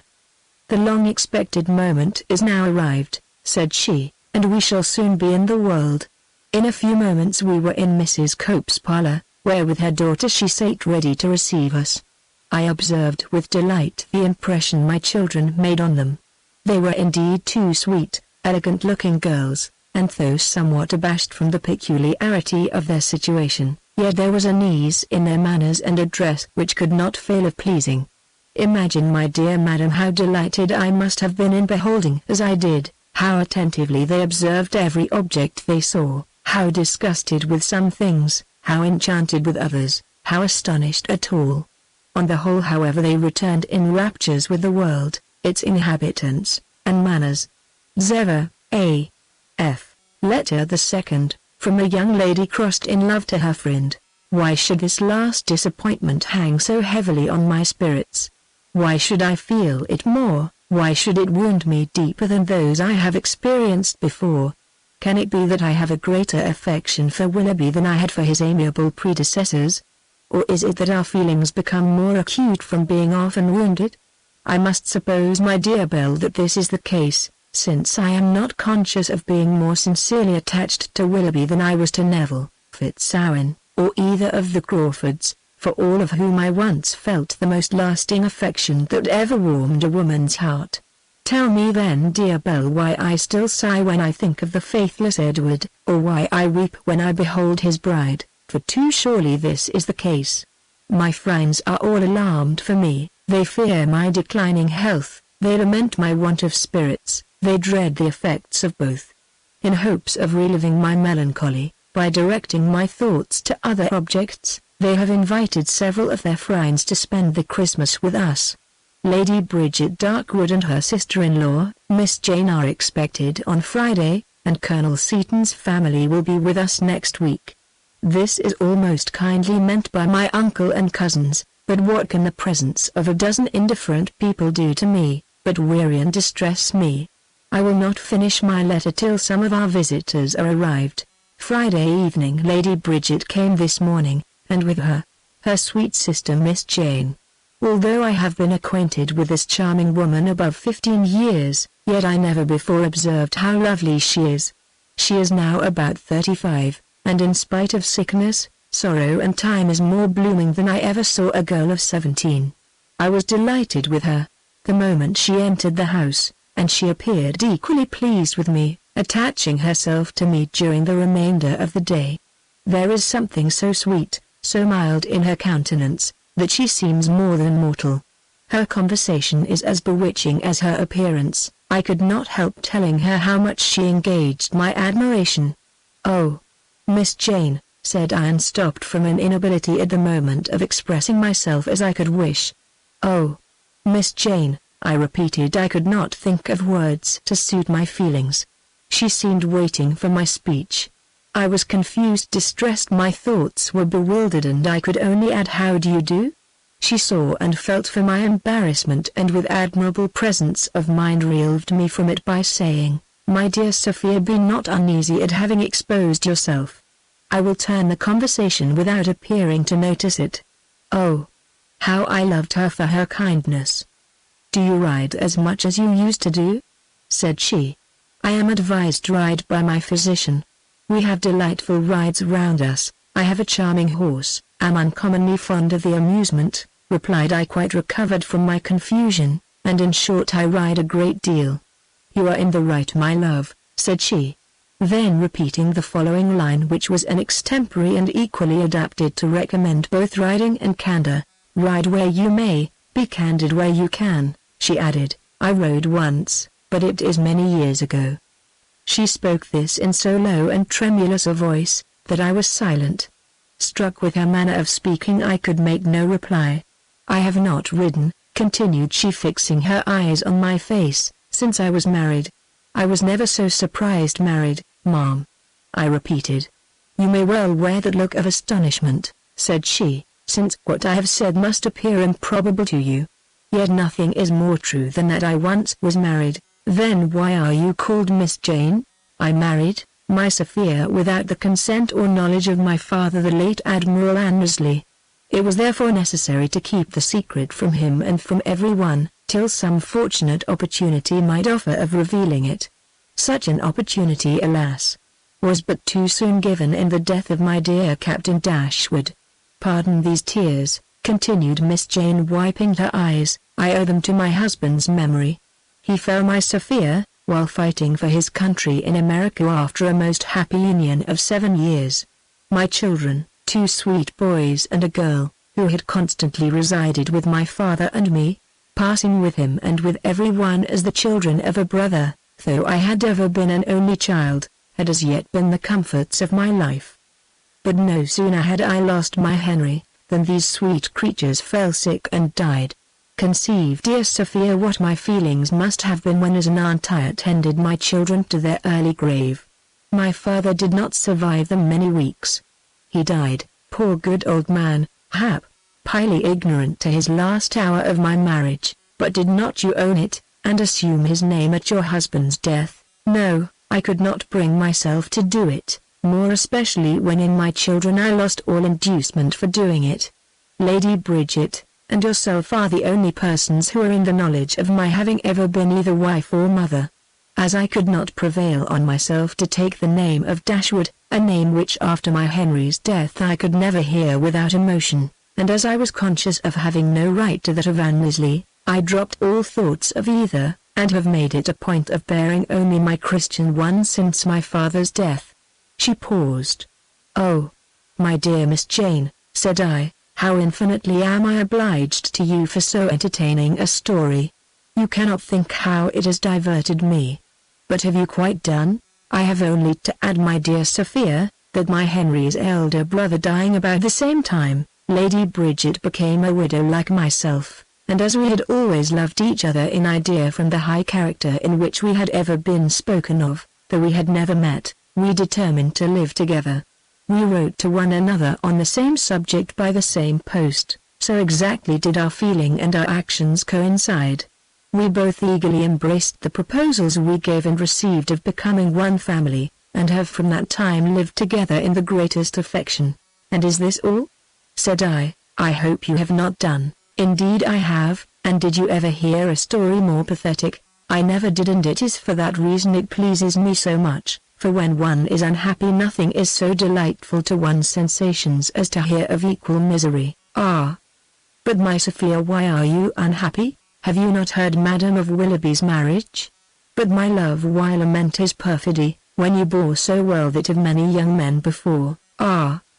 Madam, I was used to it then, but when Willoughby broke his engagements I had not been disappointed for half a year." "Poor girl!" said Miss Jane. Letter the third, from a young lady in distressed circumstances to her friend. "A few days ago I was at a private ball given by Mr. Ashburnham. As my mother never goes out, she entrusted me to the care of Lady Greville, who did me the honor of calling for me in her way and of allowing me to sit forwards, which is a favor about which I am very indifferent, especially as I know it is considered as conferring a great obligation on me.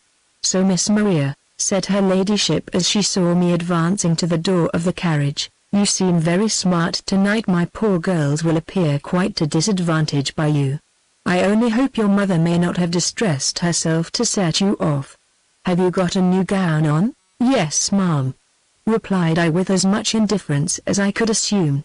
"Aye, and a fine one too, I think," feeling it, as by her permission I seated myself by her. "I dare say it is all very smart. But I must own, for you know I always speak my mind, that I think it was quite a needless piece of expense. Why could not you have worn your old striped one?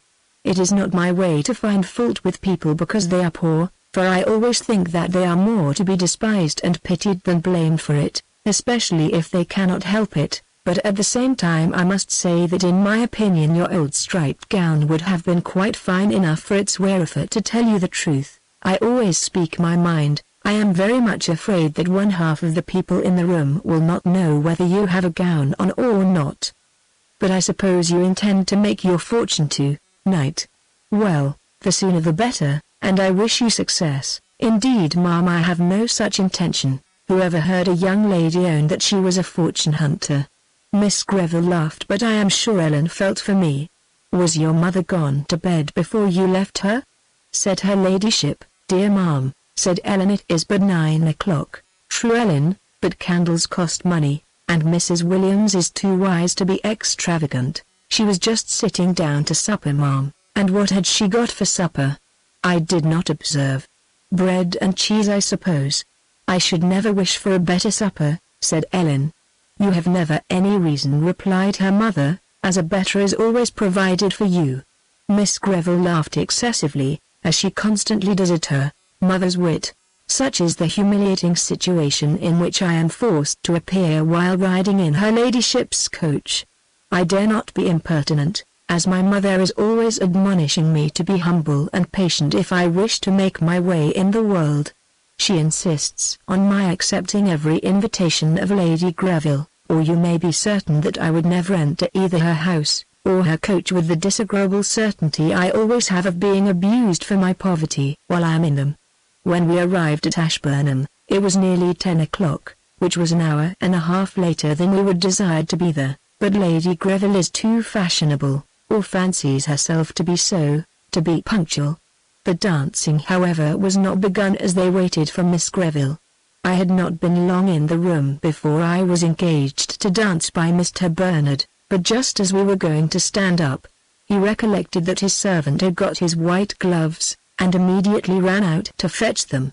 In the meantime the dancing began and Lady Greville in passing to another room went exactly before me.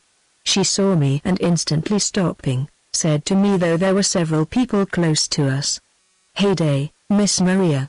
What cannot you get a partner? Poor young lady. I am afraid your new gown was put on for nothing. But do not despair, perhaps you may get a hop before the evening is over." So saying, she passed on without hearing my repeated assurance of being engaged, and leaving me very much provoked at being so exposed before everyone. Mr. Bernard however soon returned and by coming to me the moment he entered the room, and leading me to the dance as my character I hope was cleared from the imputation Lady Greville had thrown on it, in the eyes of all the old ladies who had heard her speech.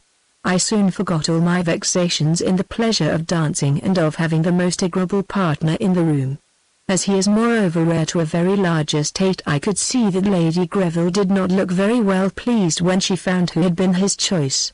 She was determined to mortify me, and accordingly when we were sitting down between the dances, she came to me with more than her usual insulting importance attended by Miss Mason and said loud enough to be heard by half the people in the room, "Pray Miss Maria, in what way of business was your grandfather?" For Miss Mason and I cannot agree whether he was a grocer or a bookbinder. I saw that she wanted to mortify me, and was resolved if I possibly could to prevent her seeing that her scheme succeeded. "Neither, madam. He was a wine merchant." I knew he was in some such low way." "He broke, did not he?"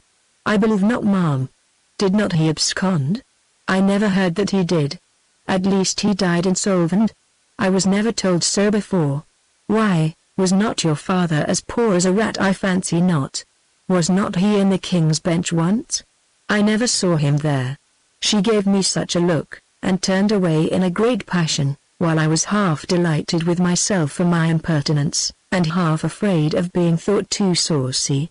As Lady Greville was extremely angry with me, she took no further notice of me all the evening, and indeed had I been in favour I should have been equally neglected, as she was got into a party of great folks and she never speaks to me when she can to anyone else.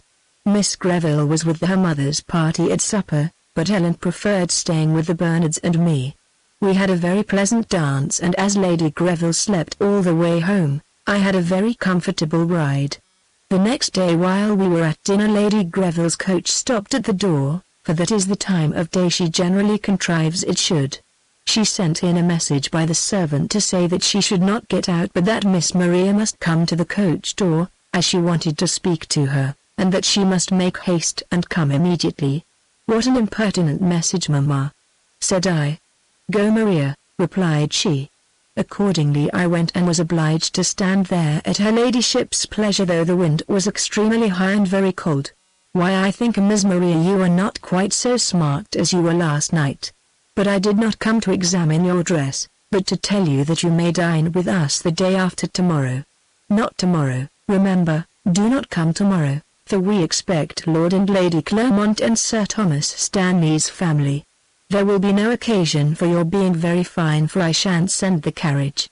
If it rains you may take an umbrella." I could hardly help laughing at hearing her give me leave to keep myself dry. "And pray remember to be in time, for I shan't wait. I hate my victuals overdone." "But you need not come before the time. How does your mother do? She is at dinner, is not she?" "Yes, ma'am, we were in the middle of dinner when your ladyship came." "I am afraid you find it very cold, Maria," said Ellen. "Yes, it is an horrible east wind," said her mother. "I assure you I can hardly bear the window down." "But you are used to be blown about by the wind, Miss Maria, and that is what has made your complexion so rudely and coarse. You young ladies who cannot often ride in a carriage never mind what weather you trudge in, or how the wind shows your legs. I would not have my girls stand out of doors as you do in such a day as this. But some sort of people have no feelings either of cold or delicacy. Well, remember that we shall expect you on Thursday at 5 o'clock. You must tell your maid to come for you at night. There will be no moon and you will have an horrid walk home." My compts to your mother. I am afraid your dinner will be cold. Drive on. And away she went, leaving me in a great passion with her as she always does. Maria Williams, letter the 4th, from a young lady rather impertinent to her friend. We dined yesterday with Mr. Evelyn, where we were introduced to a very agreeable-looking girl, his cousin. I was extremely pleased with her appearance, for added to the charms of an engaging face, her manner and voice had something peculiarly interesting in them. So much so, that they inspired me with a great curiosity to know the history of her life, who were her parents, where she came from, and what had befallen her, for it was then only known that she was a relation of Mr. Evelyn, and that her name was Grenville. In the evening a favorable opportunity offered to me of attempting at least to know what I wished to know, for every one played at cards but Mrs. Evelyn, my mother, Dr. Drayton, Miss Grenville and myself, and as the two former were engaged in a whispering conversation, and the doctor fell asleep, we were of necessity obliged to entertain each other. This was what I wished, and being determined not to remain in ignorance for want of asking, I began the conversation in the following manner. Have you been long in Essex, ma'am? I arrived on Tuesday. You came from Derbyshire? No, ma'am. Appearing surprised at my question, from Suffolk. You will think this a good dash of mine, my dear Mary, but you know that I am not wanting for impudence when I have any end in view. Are you pleased with the country, Miss Grenville? Do you find it equal to the one you have left? Much superior, ma'am, in point of beauty. She sighed. I longed to know for why. But the face of any country, however beautiful, said I, can be but a poor consolation for the loss of one's dearest friends. She shook her head, as if she felt the truth of what I said. My curiosity was so much raised, that I was resolved at any rate to satisfy it. You regret having left Suffolk then, Miss Grenville? Indeed I do. You were born there, I suppose? Yes, ma'am, I was, and passed many happy years there. That is a great comfort, said I. I hope, ma'am, that you never spent any unhappy ones there. Perfect felicity is not the property of mortals, and no one has a right to expect uninterrupted happiness. Some misfortunes I have certainly met with. What misfortunes, dear ma'am? Replied I, burning with impatience to know everything. None, ma'am, I hope, that have been the effect of any wilful fault in me. I dare say not, ma'am, and have no doubt but that any sufferings you may have experienced could arise only from the cruelties of relations or the errors of friends. She sighed. You seem unhappy, my dear Miss Grenville. Is it in my power to soften your misfortunes? Your power, ma'am, replied she, extremely surprised. It is in no one's power to make me happy. She pronounced these words in so mournful and solemn an accent, that for some time I had not courage to reply. I was actually silenced. I recovered myself, however, in a few moments, and looking at her with all the affection I could. My dear Miss Grenville, said I, you appear extremely young and may probably stand in need of some one's advice whose regard for you, joined to superior age, perhaps superior judgment, might authorize her to give it. I am that person, and I now challenge you to accept the offer I make you of my confidence and friendship, in return to which I shall only ask for yours. You are extremely obliging, ma'am, said she, and I am highly flattered by your attention to me. But I am in no difficulty, no doubt, no uncertainty of situation in which any advice can be wanted. Whenever I am, however, continued she, brightening into a complacent smile, I shall know where to apply. I bowed, but felt a good deal mortified by such a repulse. Still, however, I had not given up my point. I found that by the appearance of sentiment and friendship nothing was to be gained, and determined therefore to renew my attacks by questions and suppositions. Do you intend staying long in this part of England, Miss Grenville? Yes, ma'am, some time I believe. But how will Mr. and Mrs. Grenville bear your absence? They are neither of them alive, ma'am. This was an answer I did not expect. I was quite silenced, and never felt so awkward in my life. Letter the 5th, from a young lady very much in love to her friend. My uncle gets more stingy, my aunt more particular, and I more in love every day. What shall we all be at this rate by the end of the year? I had this morning the happiness of receiving the following letter from my dear Musgrove, Sackville Street, January 7th. It is a month today since I first beheld my lovely Henrietta, and the sacred anniversary must and shall be kept in a manner becoming the day by writing to her. Never shall I forget the moment when her beauties first broke on my sight. No time, as you well know, can erase it from my memory. It was at Lady Scudamore's.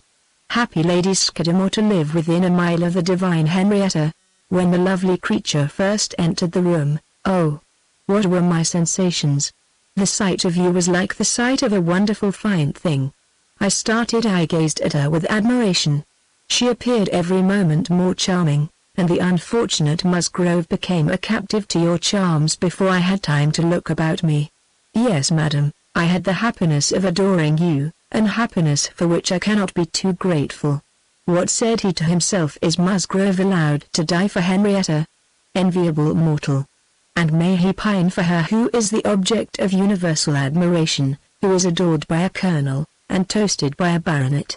Adorable Henrietta, how beautiful you are! I declare you are quite divine. You are more than mortal. You are an angel. You are Venus herself. In short, madam, you are the prettiest girl I ever saw in my life, and her beauty is increased in her Musgrove's eyes, by permitting him to love her and allowing me to hope. And angelic Miss Henrietta, heaven is my witness how ardently I do hope for the death of your villainous uncle and his abandoned wife, since my fair one will not consent to be mine till their decease has placed her in affluence above what my fortune can procure. It is an improvable estate. Cruel Henrietta, to persist in such a resolution. I am at present with my sister, where I mean to continue till my own house, which though an excellent one is at present somewhat out of repair, is ready to receive me. Amiable princess of my heart, farewell of that heart which trembles while it signs itself your most ardent admirer and devoted humble servant, T. Musgrove. There is a pattern for a love letter, Matilda. Did you ever read such a masterpiece of writing? Such sense, such sentiment, such purity of thought, such flow of language, and such unfeigned love in one sheet? No, never. I can answer for it, since a Musgrove is not to be met with by every girl. Oh, how I long to be with him! I intend to send him the following in answer to his letter tomorrow. My dearest Musgrove, words cannot express how happy your letter made me. I thought I should have cried for joy, for I love you better than anybody in the world. I think you the most amiable, and the handsomest man in England, and so to be sure you are. I never read so sweet a letter in my life. Do write me another just like it, and tell me you are in love with me in every other line. I quite die to see you. How shall we manage to see one another? For we are so much in love that we cannot live asunder. Oh, my dear Musgrove, you cannot think how impatiently I wait for the death of my uncle and aunt. If they will not die soon, I believe I shall run mad, for I get more in love with you every day of my life. How happy your sister is to enjoy the pleasure of your company in her house, and how happy everybody in London must be because you are there. I hope you will be so kind as to write to me again soon, for I never read such sweet letters as yours. I am, my dearest Musgrove, most truly and faithfully yours forever and ever, Henrietta Horton. I hope he will like my answer. It is as good a one as I can write, though nothing to his. Indeed, I had always heard what a dab he was at a love letter. I saw him, you know, for the first time at Lady Scudamore's. And when I saw her ladyship afterwards, she asked me how I liked her cousin Musgrove. Why, upon my word, said I think he is a very handsome young man. I am glad you think so, replied she, for he is distractedly in love with you. Law, Lady Scudamore, said I, how can you talk so ridiculously? Nay, 'tis very true, answered she, I assure you, for he was in love with you from the first moment he beheld you. I wish it may be true, said I, for that is the only kind of love I would give a farthing for. There is some sense in being in love at first sight. Well, I give you joy of your conquest, replied Lady Scudamore, and I believe it to have been a very complete one. I am sure it is not a contemptible one, for my cousin is a charming young fellow, has seen a great deal of the world, and writes the best love letters I ever read. This made me very happy, and I was excessively pleased with my conquest. However, I thought it was proper to give myself a few airs, so I said to her, This is all very pretty, Lady Scudamore, but you know that we young ladies who are heiresses must not throw ourselves away upon men who have no fortune at all. My dear Miss Halton, said she, I am as much convinced of that as you can be, and I do assure you that I should be the last person to encourage your marrying anyone who had not some pretensions to expect a fortune with you. Mr. Musgrove is so far from being poor that he has an estate of several hundreds a year which is capable of great improvement, and an excellent house, though at present it is not quite in repair. If that is the case, replied I have nothing more to say against him, and if as you say he is an informed young man and can write a good love letter, I am sure I have no reason to find fault with him for admiring me, though perhaps I may not marry him for all that. Lady Scudamore, you are certainly under no obligation to marry him, answered her ladyship, except that which love himself will dictate to you, for if I am not greatly mistaken you are at this very moment unknown to yourself, cherishing a most tender affection for him.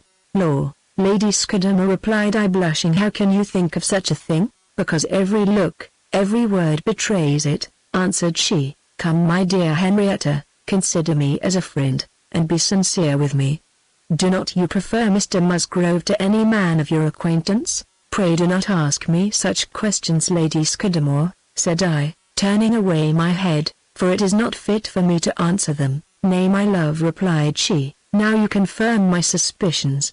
But why, Henrietta, should you be ashamed to own a well-placed love, or why refuse to confide in me? I am not ashamed to own it, said I, taking courage. I do not refuse to confide in you or blush to say that I do love your cousin Mr. Musgrove, that I am sincerely attached to him, for it is no disgrace to love a handsome man. If he were plain indeed I might have had reason to be ashamed of a passion which must have been mean, since the object could have been unworthy. But with such a figure and face, and such beautiful hair as your cousin has, why should I blush to own that such superior merit has made an impression on me? My sweet girl, said Lady Scudamore, embracing me with great affection, what a delicate way of thinking you have in these matters, and what a quick discernment for one of your years. Oh, how I honor you for such noble sentiments. Do you, ma'am, said I, you are vastly obliging. But pray, Lady Scudamore, did your cousin himself tell you of his affection for me? I shall like him the better if he did, for what is a lover without a confidant? Oh, my love, replied she, you were born for each other. Every word you say more deeply convinces me that your minds are actuated by the invisible power of sympathy, for your opinions and sentiments so exactly coincide. Nay, the color of your hair is not very different. Yes, my dear girl, the poor despairing Musgrove did reveal to me the story of his love. Nor was I surprised at it. I know not how it was, but I had a kind of presentiment that he would be in love with you. Well, but how did he break it to you? It was not till after supper. We were sitting round the fire together talking on indifferent subjects, though to say the truth the conversation was fly on my side, for he was thoughtful and silent, when on a sudden he interrupted me in the midst of something I was saying, by exclaiming in a most theatrical tone, yes, I'm in love, I feel it now, and Henrietta Halton has undone me. Oh, what a sweet way, replied I, of declaring his passion. To make such a couple of charming lines about me. What a pity it is that they are not in rhyme. I am very glad you like it, answered she. To be sure there was a great deal of taste in it. And are you in love with her, cousin? Said I. I am very sorry for it, for unexceptionable as you are in every respect, with a pretty estate capable of great improvements, and an excellent house though somewhat out of repair, yet who can hope to aspire with success to the adorable Henrietta who has had an offer from a colonel and been toasted by a baronet? That I have, cried I. Lady Scudamore continued. Our dear cousin, replied he, I am so well convinced of the little chance I can have of winning her who is adored by thousands, that I need no assurances of yours to make me more thoroughly so. Yet surely neither you or the fair Henrietta herself will deny me the exquisite gratification of dying for her, of falling a victim to her charms. And when I am dead, continued her, O Lady Scudamore, said I, wiping my eyes, that such a sweet creature should talk of dying, it is an affecting circumstance indeed, replied Lady Scudamore. When I am dead, said he, let me be carried and lain at her feet, and perhaps she may not disdain to drop a pitying tear on my poor remains. Dear Lady Scudamore, interrupted I, say no more on this affecting subject. I cannot bear it. Oh, how I admire the sweet sensibility of your soul, and as I would not for worlds wound it too deeply, I will be silent. Pray go on, said I. She did so, and then added he, ah, cousin, imagine what my transports will be when I feel the dear precious drops trickle on my face. Who would not die to haste such ecstasy?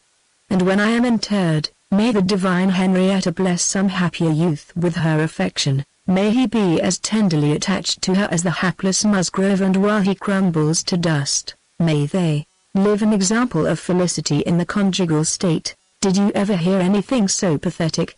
What a charming wish, to be lain at my feet when he was dead. Oh, what an exalted mind he must have to be capable of such a wish.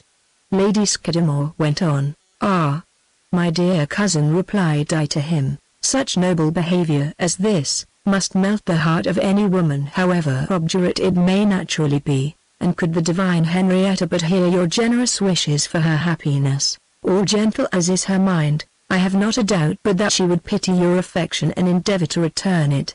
Oh, cousin, answered he, do not endeavor to raise my hopes by such flattering assurances. No, I cannot hope to please this angel of a woman, and the only thing which remains for me to do is to die. True love is ever desponding, replied I, but I, my dear Tom, will give you even greater hopes of conquering this fair one's heart than I have yet given you, by assuring you that I watched her with the strictest attention during the whole day, and could plainly discover that she cherishes in her bosom, though unknown to her self, a most tender affection for you. Dear Lady Scudamore, cried I, this is more than I ever knew. Did not I say that it was unknown to yourself?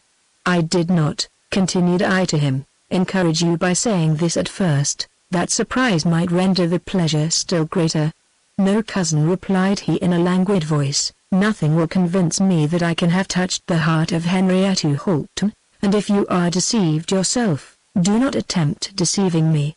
In short, my love, it was the work of some hours for me to persuade the poor despairing youth that you had really a preference for him, but when at last he could no longer deny the force of my arguments, or discredit what I told him, his transports, his raptures, his ecstasies are beyond my power to describe. Oh, the dear creature, cried I, how passionately he loves me. But dear Lady Scudamore, did you tell him that I was totally dependent on my uncle and aunt? Yes, I told him everything. And what did he say? He exclaimed with virulence against uncles and aunts, accused the laws of England for allowing them to possess their estates when wanted by their nephews or nieces, and wished he were in the House of Commons, that he might reform their legislature, and rectify all its abuses. Oh, the sweet man! What a spirit he has! Said I. He could not flatter himself, he added, that the adorable Henrietta would condescend for his sake to resign those luxuries and that splendor to which she had been used, and accept only in exchange the comforts and elegancies which his limited income could afford her, even supposing that his house were in readiness to receive her. I told him that it could not be expected that she would. It would be doing her an injustice to suppose her capable of giving up the power she now possesses and so nobly uses of doing such extensive good to the poorer part of her fellow creatures, merely for the gratification of you and herself. To be sure, said I am very charitable every now and then. And what did Mr. Musgrove say to this? He replied that he was under a melancholy necessity of owning the truth of what I said, and that therefore if he should be the happy creature destined to be the husband of the beautiful Henrietta, he must bring himself to wait, however impatiently, for the fortunate day, when she might be freed from the power of worthless relations and able to bestow herself on him. What a noble creature he is! Oh, Matilda, what a fortunate one I am, who am to be his wife. My aunt is calling me to come and make the pies, so adieu my dear friend, and believe me yours, etc., H. Halton, Finis, Part 5. Scraps, Dedication, Scraps, to Miss Fanny Catherine Austen, my dear niece. as I am prevented by the great distance between Rowling and Steventon from superintending your education myself, the care of which will probably on that account devolve on your father and mother, I think it is my particular duty to prevent your feeling as much as possible the want of my personal instructions, by addressing to you on paper my opinions and admonitions on the conduct of young women, which you will find expressed in the following pages. I am, my dear niece, your affectionate aunt, the author, the female philosopher. A letter, my dear Louisa. Your friend Mr. Miller called upon us yesterday in his way to Bath, whither he is going for his health. 2 of his daughters were with him, but the eldest and the 3 boys are with their mother in Sussex.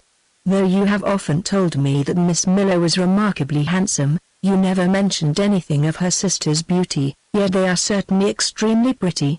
I'll give you their description. Julia is 18, with a countenance in which modesty, sense and dignity are happily blended. She has a form which at once presents you with grace, elegance and symmetry. Charlotte, who is just 16, is shorter than her sister, and though her figure cannot boast the easy dignity of Julia's, yet it has a pleasing plumpness which is in a different way as estimable. She is fair and her face is expressive, sometimes of softness the most bewitching, and at others of vivacity the most striking. She appears to have infinite wit and a good humor unalterable. Her conversation during the half hour they sat with us, was replete with humorous sallies, bon mots and repartees, while the sensible, the amiable Julia uttered sentiments of morality worthy of a heart like her own. Mr. Miller appeared to answer the character I had always received of him. My father met him with that look of love, that social shake, and cordial kiss which marked his gladness at beholding an old and valued friend from whom through various circumstances he had been separated nearly 20 years. Mr. Miller observed, and very justly too, that many events had befallen each during that interval of time, which gave occasion to the lovely Julia for making most sensible reflections on the many changes in their situation which so long a period had occasioned, on the advantages of some, and the disadvantages of others. From this subject she made a short digression to the instability of human pleasures and the uncertainty of their duration, which led her to observe that all earthly joys must be imperfect. She was proceeding to illustrate this doctrine by examples from the lives of great men when the carriage came to the door and the amiable moralist with her father and sister was obliged to depart, but not without a promise of spending 5 or 6 months with us on their return. We of course mentioned you, and I assure you that ample justice was done to your merits by all. Louisa Clark, said I, is in general a very pleasant girl, yet sometimes her good humor is clouded by peevishness, envy and spite. She neither wants understanding or is without some pretensions to beauty, but these are so very trifling, that the value she sets on her personal charms, and the adoration she expects them to be offered are at once a striking example of her vanity, her pride, and her folly. So said I, and to my opinion everyone added weight by the concurrence of their own. Your affectionate Arabella Smythe. The first act of a comedy. Characters: Popgun, Maria, Charles, Pistoletta, Postilion, Hostess, Chorus of Ploughboys, Cook, Strephon, and Chloe. Scene: an inn. Enter Hostess, Charles, Maria, and Cook. Hostess, to Maria. If the gentry in the Lion should want beds, show them number 9. Maria: yes, mistress. Exit Maria. Hostess, to Cook: if their honours in the Moon ask for the bill of fare, give it them. Cook: I will. Exit Cook. Hostess, to Charles: if their ladyships in the Sun ring their bell, answer it. Charles: yes, madam. Exeunt severally. Scene changes to the Moon, and discovers Popgun and Pistoletta. Pistoletta: pray papa, how far is it to London? Popgun: my girl, my darling, my favourite of all my children, who art the picture of thy poor mother who died 2 months ago, with whom I am going to town to marry to Strephon, and to whom I mean to bequeath my whole estate. It wants 7 miles. Scene changes to the Sun. Enter Chloe and a chorus of ploughboys. Chloe: where am I? At Hounslow. Where go I? To London. What to do? To be married. Unto whom? Unto Strephon. Who is he? A youth. Then I will sing a song. I go to town. And when I come down, I shall be married to Stephen, and that to me will be fun. Chorus, be fun, be fun, be fun, and that to me will be fun. Enter cook. Cook, here is the bill of fare. Chloe reads, 2 ducks, a leg of beef, a stinking partridge, and a tart. I will have the leg of beef and the partridge. Exit cook, and now I will sing another song. I am going to have my dinner. After which I shan't be thinner. I wish I had here Stephen, for he would carve the partridge if it should be a tough one. Chorus, tough one, tough one, tough one, for he would carve the partridge if it should be a tough one. Exit Chloe and chorus. Scene changes to the inside of the Lion. Enter Stephen and Postilion. Steph, you drove me from Staines to this place, from whence I mean to go to town to marry Chloe. How much is your due? Post, 18 pence. Steph, alas, my friend, I have but a bad guinea with which I mean to support myself in town. But I will pawn to you an undirected letter that I received from Chloe. Post, sir, I accept your offer. End of the first act. A letter from a young lady, whose feelings being too strong for her judgment led her into the commission of errors which her heart disapproved. May have been the cares and vicissitudes of my past life, my beloved Alina, and the only consolation I feel for their bitterness is that on a close examination of my conduct, I am convinced that I have strictly deserved them. I murdered my father at a very early period of my life, I have since murdered my mother, and I am now going to murder my sister. I have changed my religion so often that at present I have not an idea of any left. I have been a perjured witness in every public trial for these last 12 years, and I have forged my own will. In short, there is scarcely a crime that I have not committed, but I am now going to reform. Colonel Martin of the Horse Guards has paid his addresses to me, and we are to be married in a few days.